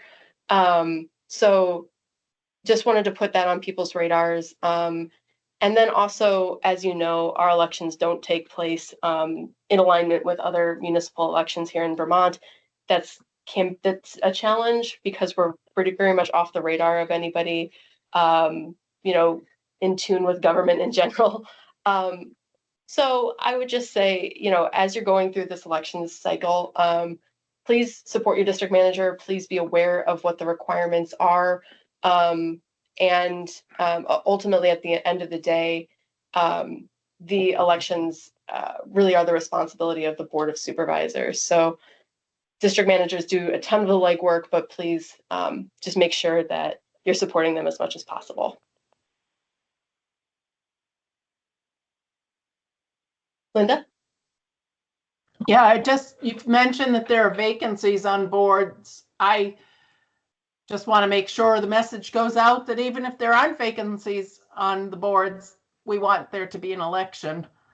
I would love to have competition and have somebody really actively seeking to be on our board. We do not have vacancies, but boy, I'd be gone in a heartbeat if somebody came forward that wanted to come on, and just because I'd love to see some new interest. It's just, I think it would be great if we could get it to the point where this is a role that people are really working to serve. So just putting that out there, that even if you don't have a vacancy, yeah, Corey, it's going to happen someday, Corey. That it's just would be great to have competition on this, never mind filling vacancies. Yeah. Well, thanks, Linda. We're not letting you go quite yet, but Yeah, not so fast. I don't know, Rick. I've heard rumors that you think you're going to be let go. So, we got to find some new people. I think, are there any other questions or comments about district elections generally? Okay. Great. Well, do we want to talk about the board chair role? Sure. This seems like a good time to do that. Now that Claire and I have your undivided attention, the White River District and the Winooski District, we've been talking, and because we're a two-district supervisory union, electing somebody to serve as a supervisory union rep to council seemed a little bit difficult, if not challenging. So it's by an agreement. I will be stepping down as the central supervisory representative to council on December 31st. And the new central supervisory union rep to council will come from the White River District. That person will be determined, and Claire and I will find out who that is. So on January 1, there'll be a new rep to the Central Supervisory Union to council. as a result of me stepping down, then all of you will need to figure out and come up with a new chair for council. So for those supervisory union reps and alternates that are here today, I would encourage you to ask yourself and talk amongst yourselves to see if any one of you have an interest in nominating yourself, which I think is an eligible thing to do, to be considered as the next council chairperson starting in January. So my hope is that there can be not only a new Central Supervisory Union rep, but also a new chair so that this transition can occur somewhat seamlessly. Entering in January, it's the start of the legislature. We'll be well underway for FY26. We've got the FY27 request out there, perhaps new supervisors coming on with elections. So there's a lot to try to keep the ball rolling in a positive direction. So please give it some thought as to your interest in becoming the next council chair. Linda. Yeah, I was just wondering, can the chair be one of the partner members of council, or is it only supervisors that can serve as chair? No, council is made up of 9 voting members, 6 supervisory unions and 3 agencies. But Linda, thank you for your question. I've been affiliated with this organization for quite a while in my former life and my current life. I would love to see the next chair, not to diminish the importance of the agencies, but, you know, council is a district thing. For districts to run council as chair, take ownership of council as districts should. No, but we're not limited to having the chair be only supervisory union. And I think I'm going to just share the section of our statute that outlines this. It's very brief. The only thing our statute says regarding the designation of the board chair is that council shall designate its chair and may from time to time change the designation. A member of the council shall hold office so long as the member retains the office by virtue of serving on the council, and a majority of the council shall constitute a quorum, and the concurrence of the majority in any matter within their duties shall be required for its determination. So the way I read this is that we will ask for people to nominate board chair, and that it will be a vote of council and that the majority vote would carry.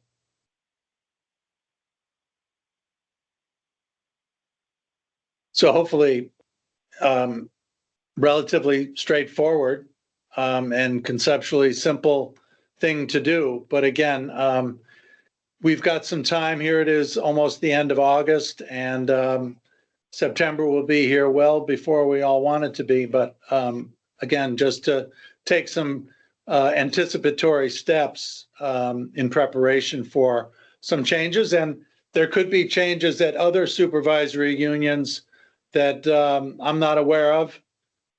So again, I think a lot of it is, it warrants discussion with your districts in your union.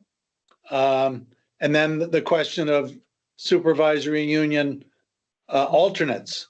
Who would be an alternate to council in the event a representative can't or shouldn't vote? So now's a good time to begin these proceedings in anticipation of the end of the year. So.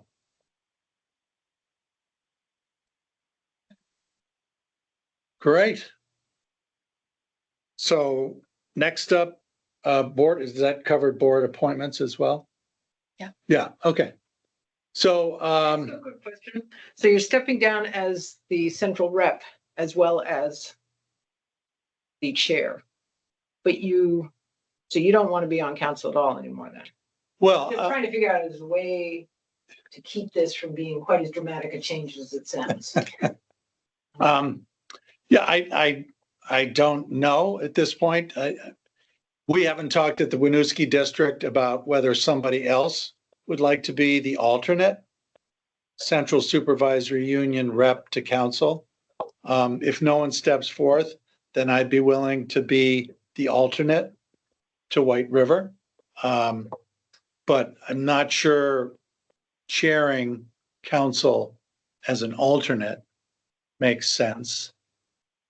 It's new territory. It can still come to a meeting. Oh, of course. So, Of course.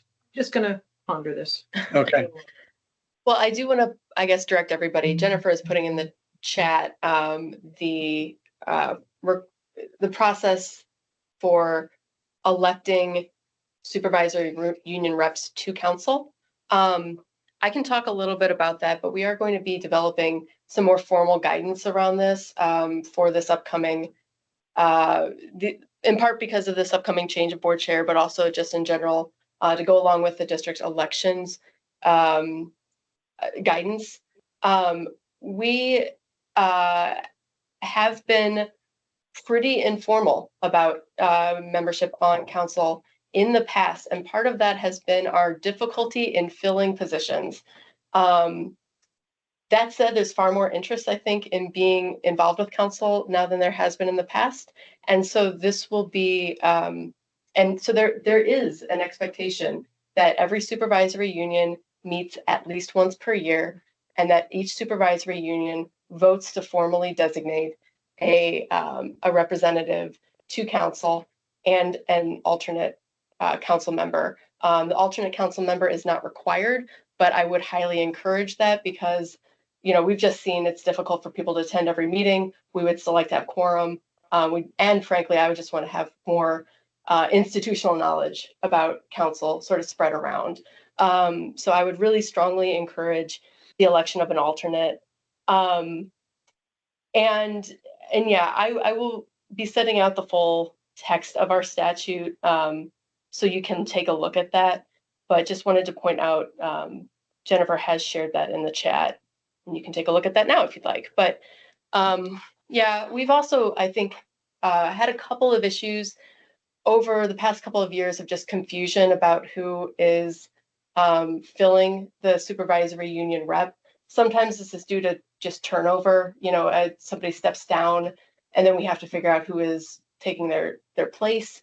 In some cases, it's just been a little bit messy communications. And so I'll be developing not just guidance, but some actual more formalized procedures for how to notify council of who is the officially elected rep from each supervisory union. So hopefully that can cut down a little bit on any potential confusion, but just, I guess, keep an eye out for that. Right. Okay. All right. Well, thank you for your attention to this.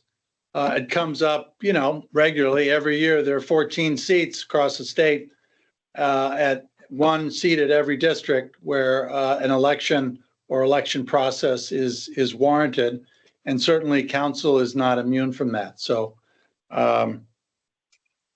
update on procurement policy. Yeah, this will be very short. I did put this in my administration update that I sent around to the board. As a reminder, at our last meeting, the board asked me to send our procurement policy to the Attorney General's office for review. I did that, and I've had a follow-up meeting with them. In their opinion, council is subject to Bulletin 3.5 and Bulletin 5. These are this is the guidance that's issued by Agency of Administration that relates to how all agencies of the state do procurement and grant making. I've taken a look at those.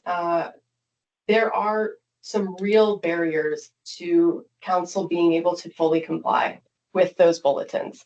I've talked about this with the AG's office. They've referred me to the Agency of Administration. There is apparently a process with the Agency of Administration to modify bulletin guidance or seek exemptions. I've started that conversation.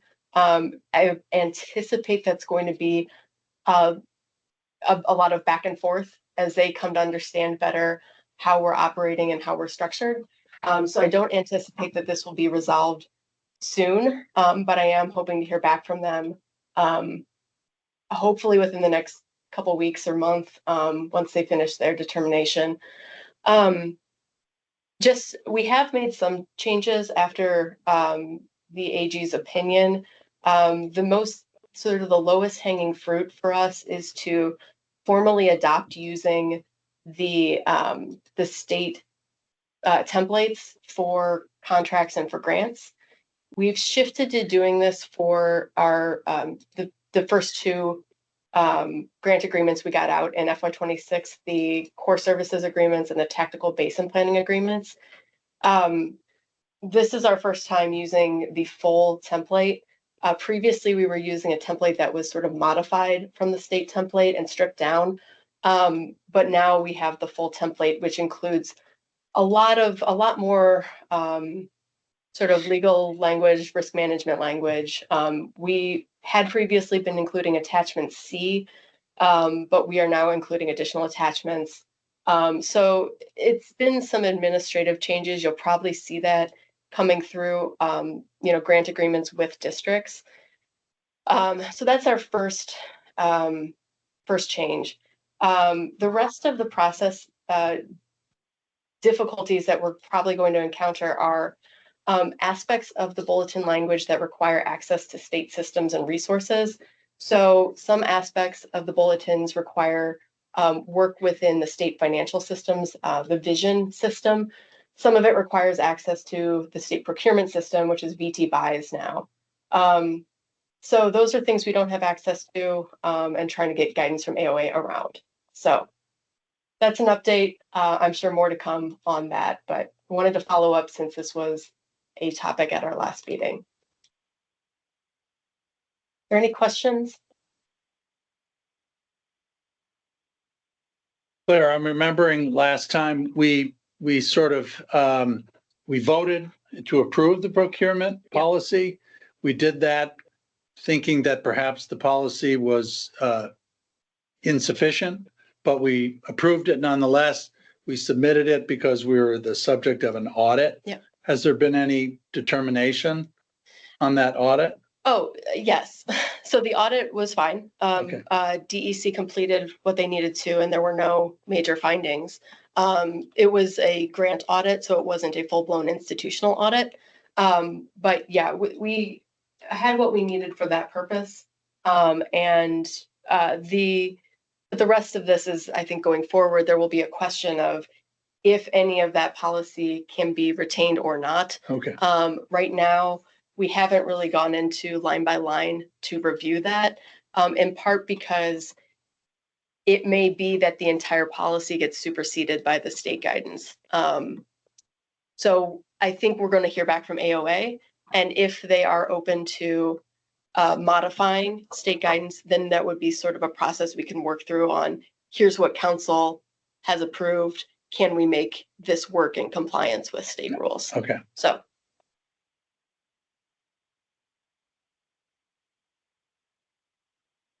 Great. Anybody else? Questions, comments for Claire?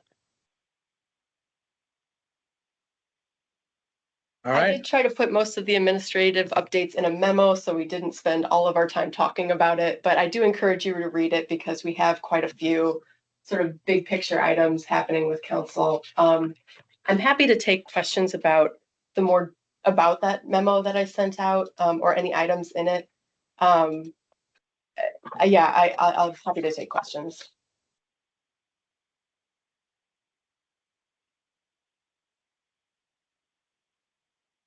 If done, that's okay too. I'm happy to talk about any of these at any time. So if you'd like to contact me directly, please do. Just thank you, Claire, for the follow-up and all the work that you and others are doing to try to make sure council is what it ought to be, as a fully functioning agency.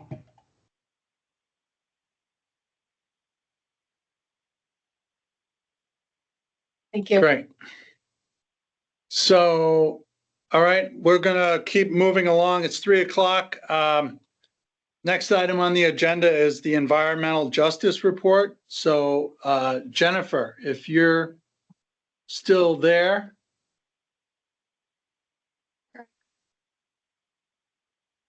Sure. Yeah, there you are. So I sent around right before the meeting to Claire, and she could send it out. I'll also put it in the chat, a document of other documents for you all. But if I could share, I'll share my screen. And what do I have, 5 minutes? 10 minutes. Yeah, 10. Is that enough? Oh yeah, whatever I've Okay. got, I will make it fit. So wonderful. So I am the NRCC's appointee to the Environmental Justice Advisory Council. Let me just pull this out. I'm going to click through these links and just show you, these are all the updates I have for you today. But as a refresher, the environmental justice law has been the law of the state since 2022. In, I guess, 2023 or 2024, it's all a blur now, but the dates pretty much across the board, all the dates, due dates in the law were pushed back 2 years by the legislature. And that's relevant to some of the stuff I'm going to share today. But just because, so that everybody is on the same page, the purpose is to identify, reduce. Oh, I'm sorry, I'm kind of echoing. That's okay. We can hear you. Okay. We don't see the links opening up though. I'm sorry, here you go.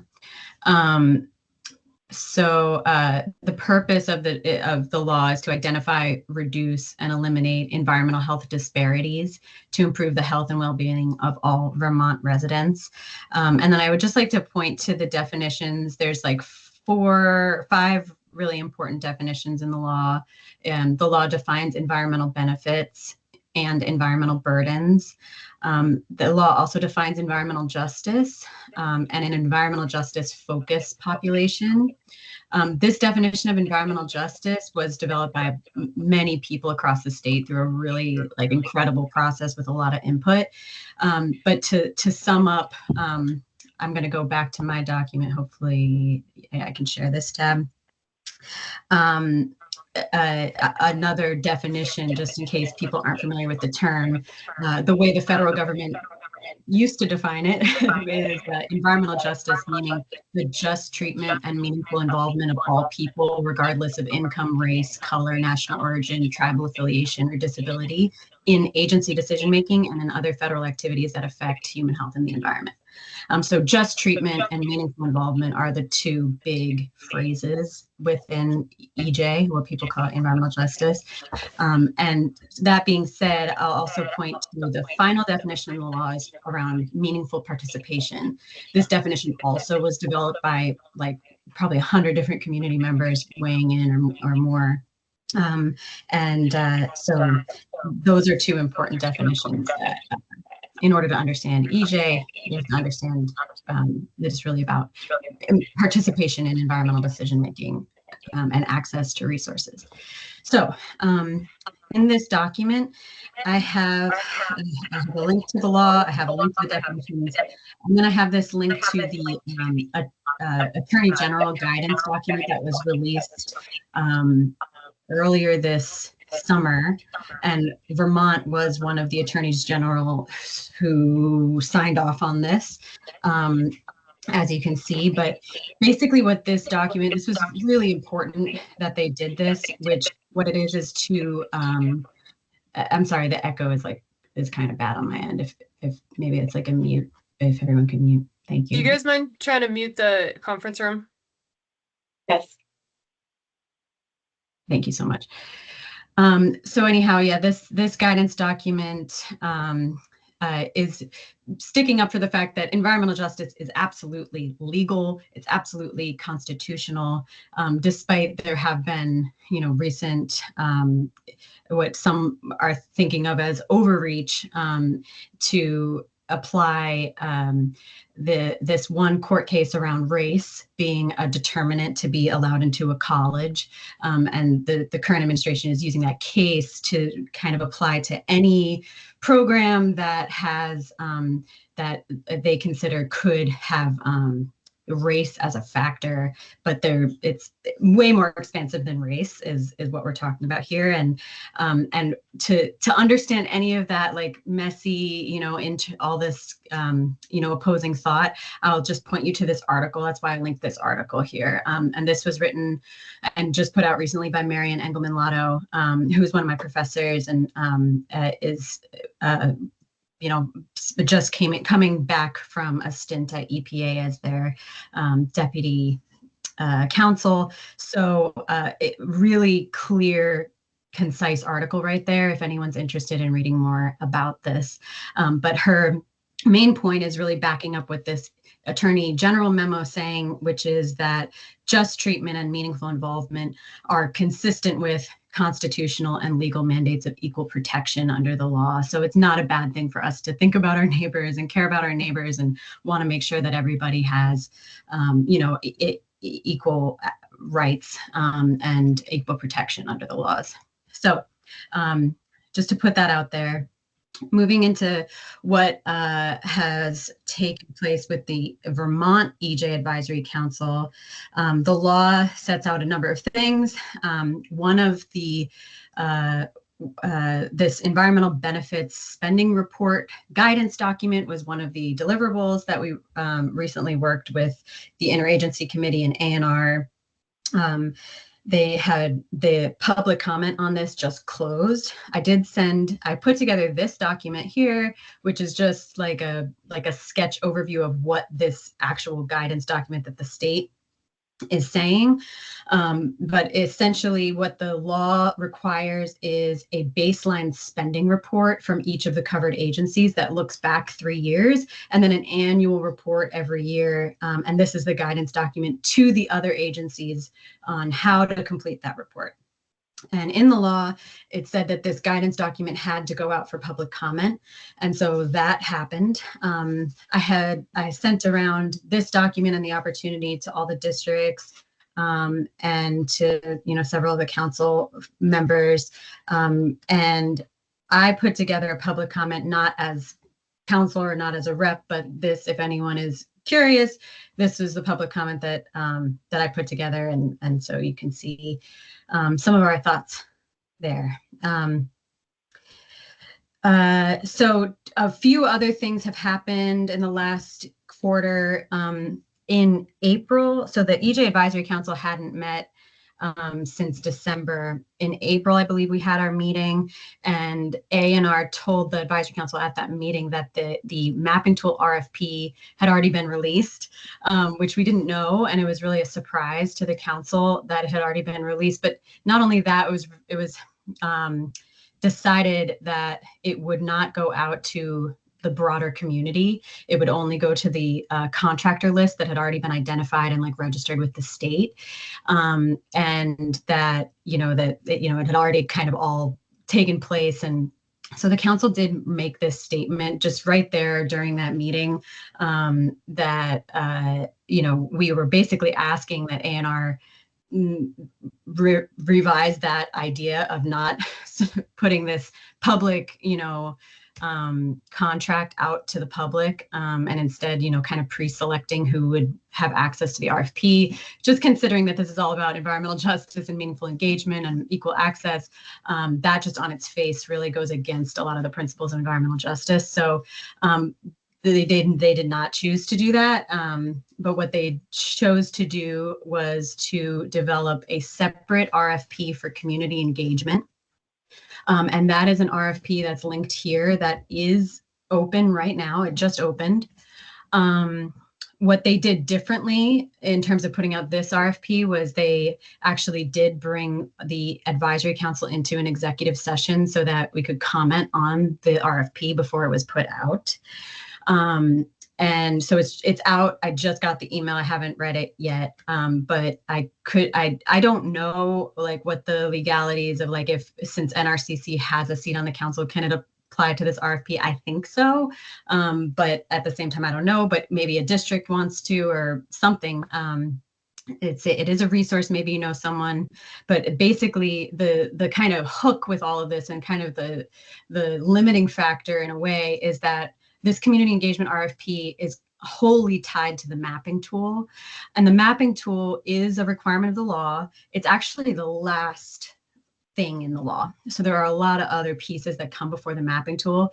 However, because there was funding, of course, you understand, like dedicated to this way back when the law passed, ANR has asked for it to roll over, but they want to spend the money. So they wanted to put out this RFP. And so that was the reasoning that they gave us why they chose not to engage with the advisory council or to put it out for the longer bid period or do any more, expansive outreach, was because they felt like they were on a tight deadline. However, the deadlines were all pushed back 2 years. So, it is sort of, that it is what it is, but this is where we're at. I don't know who's been selected for the mapping tool or that maybe they're in the selection process, but the community engagement RFP that goes alongside the mapping tool is open. This last link here, other resources on EJ, this was just a document during a meeting. Well, I think when we were talking about the community engagement, I had pulled all these other links of all kinds of different things that are relevant. And so if anyone is really interested in any of these things that I'm talking about, that final link there has more information, and you can dive in. I'll just leave it at that.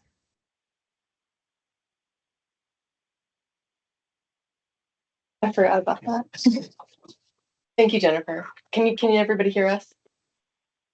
Okay, thank you. Thank you for pulling that really comprehensive report together for this meeting, and I will send it out so everybody can go through the links in more detail. I'm wondering, Jennifer, if you can situate us in where we're at in the overall timeline of this process. It sounds like right now the next steps for the EJ process are to develop a map. And my understanding is this map would be identifying geographically in Vermont the distribution of EJ focused populations and where investments have gone. That may be a broad oversimplification, but I'm wondering if you can clarify what these next steps are.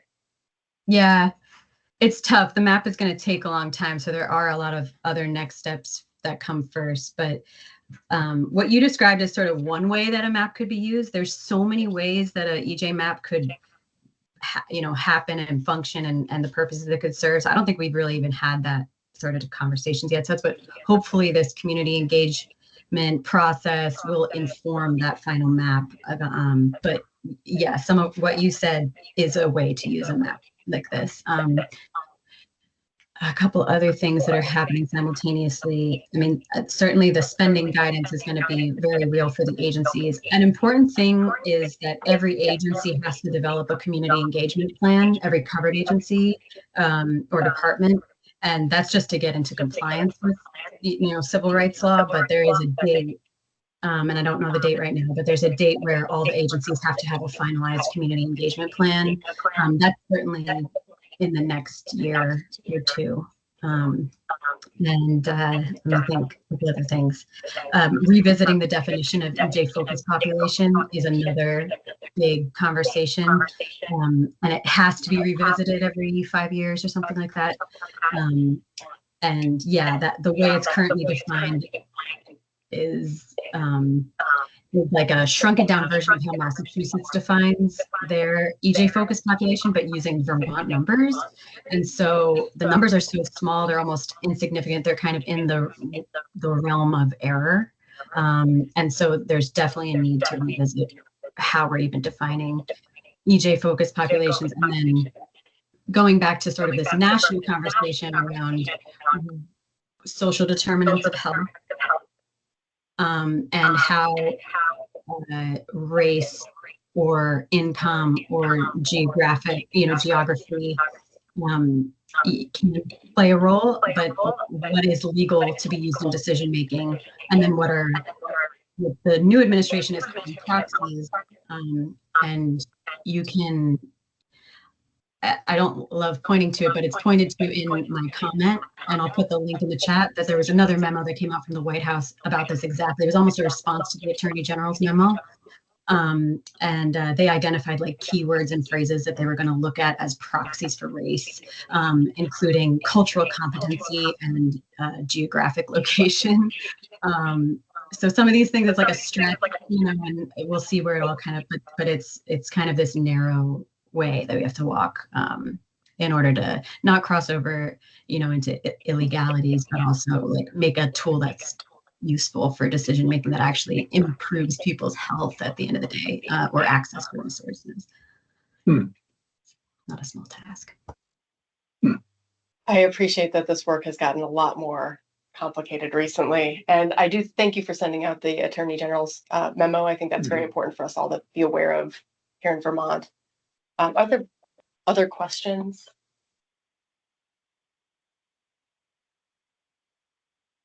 Not seeing any other. Thank you, Jennifer. So she's going to send you what she had. Yeah, I think Sure. I already have it. Okay. So Okay. I'll send that out. All right. So we're going to move along, try to finish up in the next 10 minutes or so. Supervisory Union rep report. I'm going to share Jen- in the chat. I've got some documents that some of the supervisory union reps added to. I think you've seen this template before that Claire developed. Do you want each supervisory union rep to speak, or you want me to show my photos? Yeah, I mean, for those supervisory union reps that are here that are able to make a brief report, do you want to, Linda, did you want to say anything, or? No, I'm just gonna, for time's sake, I worked with Corey and Bill Manor to have a report that Julia had started for us. So we're doing good. We're doing well in both districts, I think, but I'll leave it at that. Okay, Willie? Willie had to leave. Oh, he did. Okay. On behalf of the Central Supervisory Union, Julia sent me a form that was intended to try to highlight notable things in a couple of different categories. I thought the form got returned, but apparently not. So We're all learning through it. okay. But I think in going forward, the form does represent a pretty easy way to try to capture noteworthy items across all the supervisory unions prior to council meetings. So it's something that I think once we become more familiar with it, does represent a good way to capture certain things. Nina? Love the form. As someone who does an incredible amount of looking at recent event reporting, and I know how much time people spend collecting this information, I might suggest that if you guys get feedback to try to shorten it, that we have other places where events are shared. I recognize there's value, but so if you're getting them from somewhere else, that's great. But I would say that the operations and program updates spaces are very helpful and not typical of what we receive. So love the form. That's my feedback. This form is relatively new and we're still working on how to best use it. So just high level, supervisory union reps, this role was really created to help facilitate communication around the state about what districts are doing, priorities, needs, etc. That said, it's a small state. We're all talking all the time. As Nina pointed out, we're all reporting things all the time. So I think in the future, Julia is a good resource to help populate these forms with what we already know to be true. So hopefully that reduces the burden of some of the reporting for our supervisory union reps. Okay. Not hearing anybody else wanting to jump on, so we'll move over to partner report. Roy, Nina, Marley.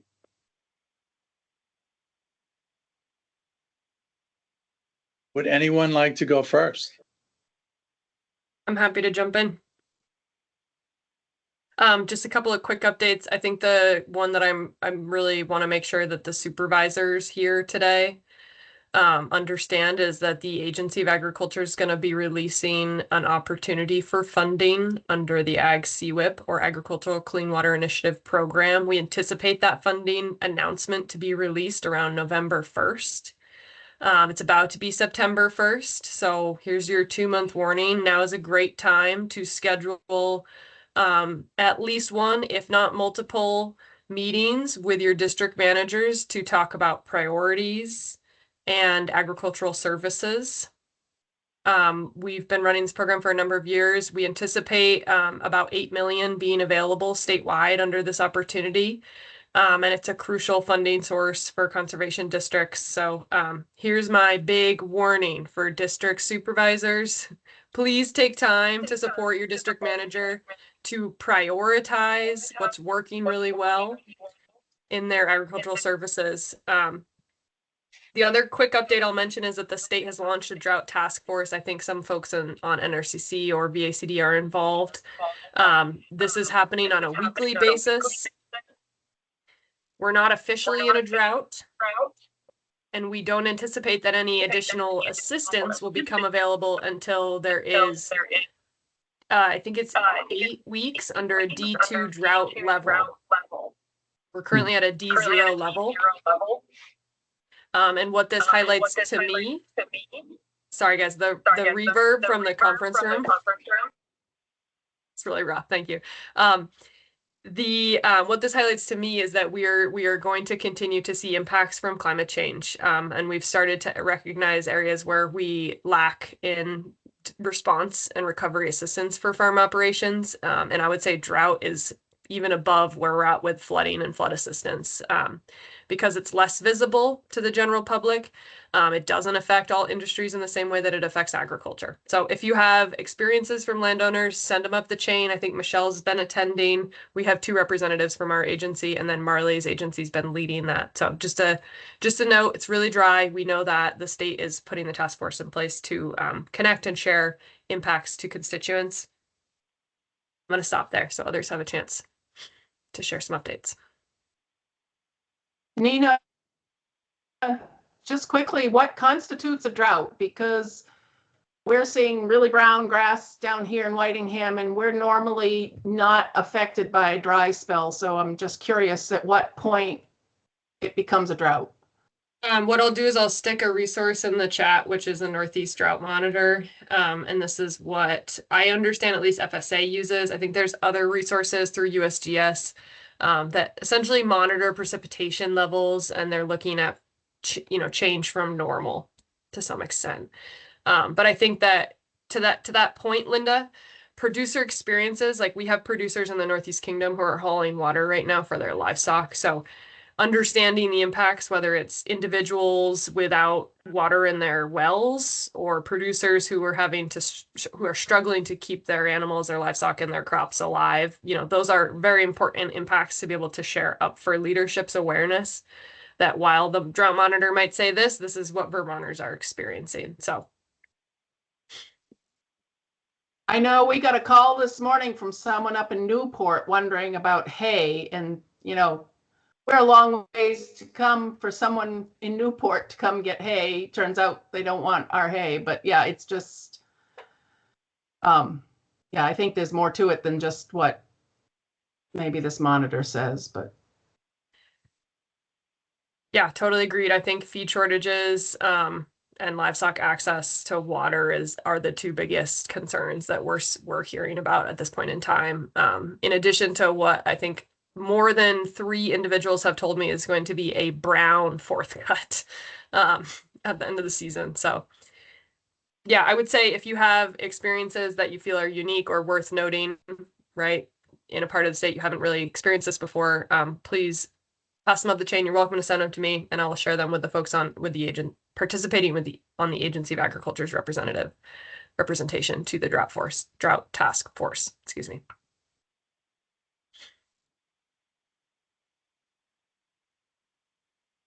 I'm gonna unmute. I have muted. Oh, you unmuted? Okay. I don't know who, I think it was you, Nina, who said there's questions about fourth cut. They're not even getting second cut up in the Northeast Kingdom. So, yeah, Nina, and everyone, if we can make sure that all of this anecdotal stuff does get shared with the drought task force, I think it's really critical, obviously. So, it's Scott Waterman and who else from Ag, Nina? Steve Can't Cash. remember. Steve, right, great. Couple very quick things. I know Claire is already aware of this, but just a reminder that the Clean Water Board is meeting on October 9th to finalize the budget for public comment. And there will be a public hearing about the budget on November 7th. Some of you have heard me say this several times in the last couple of days, but this is definitely a place where public comment is listened to and considered. So please, don't feel like this is yet another government attempt to get input when we really don't care. So please do provide it.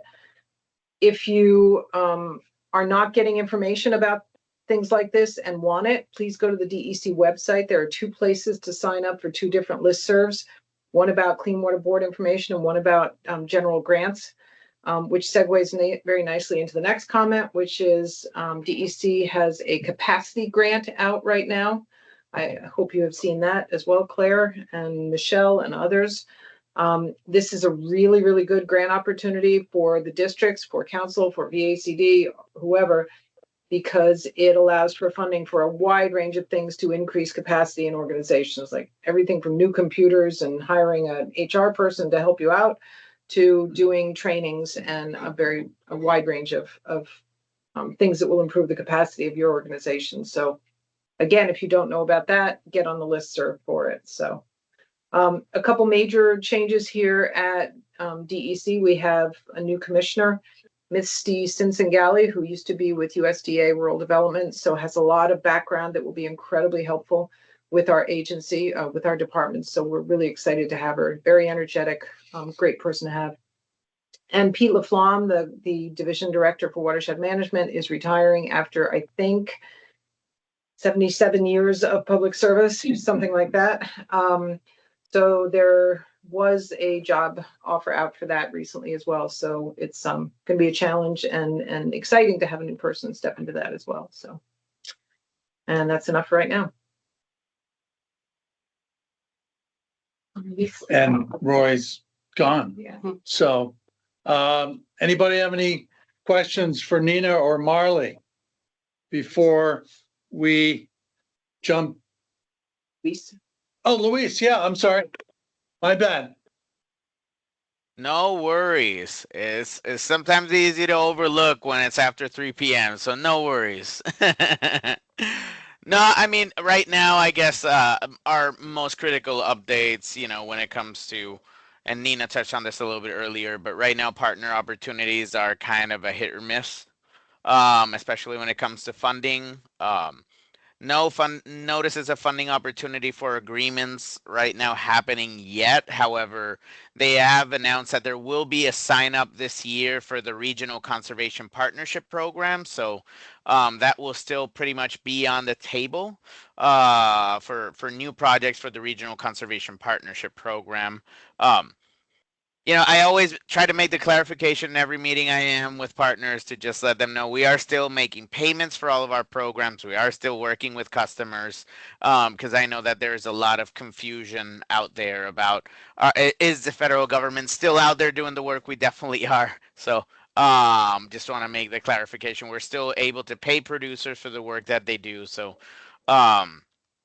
let's see. I'm going through my big list of things right now. So the application deadline just passed. August 22nd was the deadline to apply for the Environmental Quality Incentives Program, the Conservation Stewardship Program, and the Regional Conservation Partnership Program. So that deadline passed last Friday. We're still trying to compile all the applications that we have for all programs, but I believe we are, the subscription keeps being high.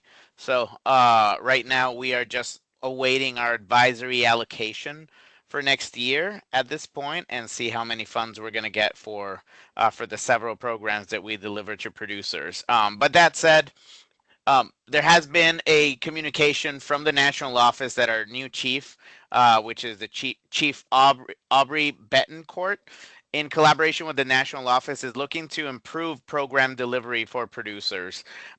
There's talk about aligning deadlines throughout the nation, which we don't know how that would look because some of us have seasons, some may not.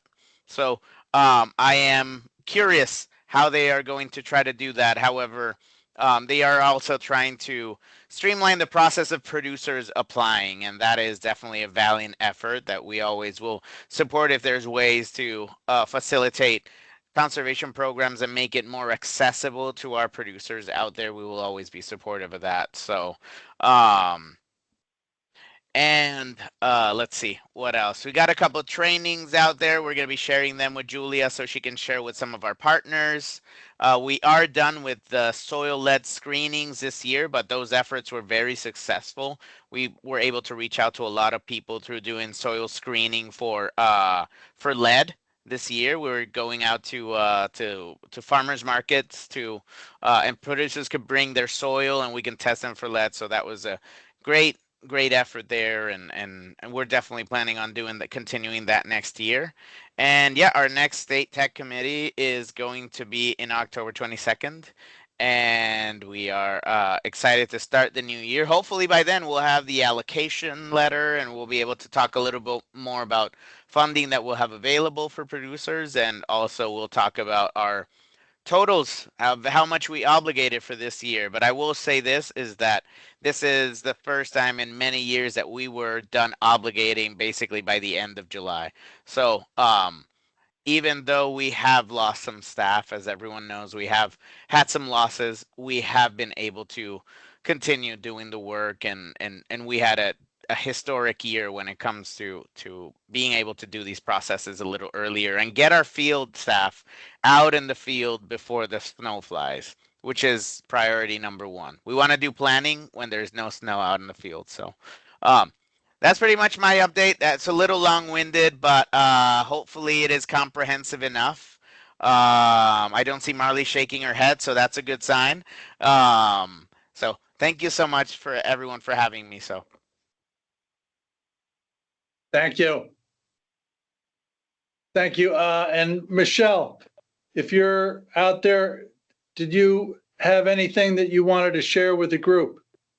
Sure, I can just add a little follow-up. So we have had conversation amongst the districts about doing an application for our CPP, and so we will be following up on that. There's mixed interest across the district, so that'll be a VACD initiative. So we'll be meeting with the districts to discuss that. We're also starting to talk about Ag CWIP because VACD does manage the Ag CWIP grant. So we are having discussions about that as well. VACD's budget was approved last time, and of course, VACD employs all of council staff. So just a little reminder of that work. I think that's about it. Not really anything that we're at a point to share. We are planning, I'm going to be drafting our response to the reorganization plan put forward by the USDA secretary.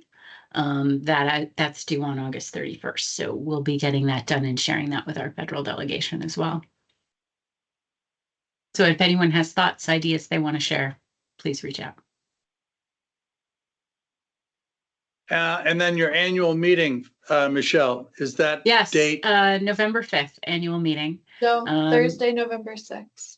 Thursday, November 6th. Sorry, for some reason in my head, I have it convinced that it's November 5th, and then I go to my calendar, it's the 6th. So yeah, Julia is actually much better, clearly, at staying on top of the annual meeting than I am. So board meeting in the morning, lots of training, including a training for supervisors. So there will be training specifically aimed at supervisors at this meeting.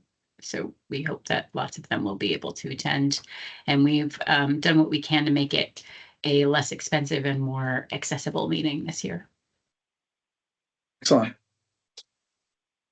Okay. Does anybody have anything else they would like to add before we conclude? Just a reminder, our next council meeting is 1 p.m. Thursday, November 13th. Look forward to seeing you all then there. Is there a motion to adjourn? So moved. Marley, Second. motion by Marley, seconded by Linda. Any further conversation on the motion? All in favor of adjourning? Thank you, everybody. I Thank approve. you.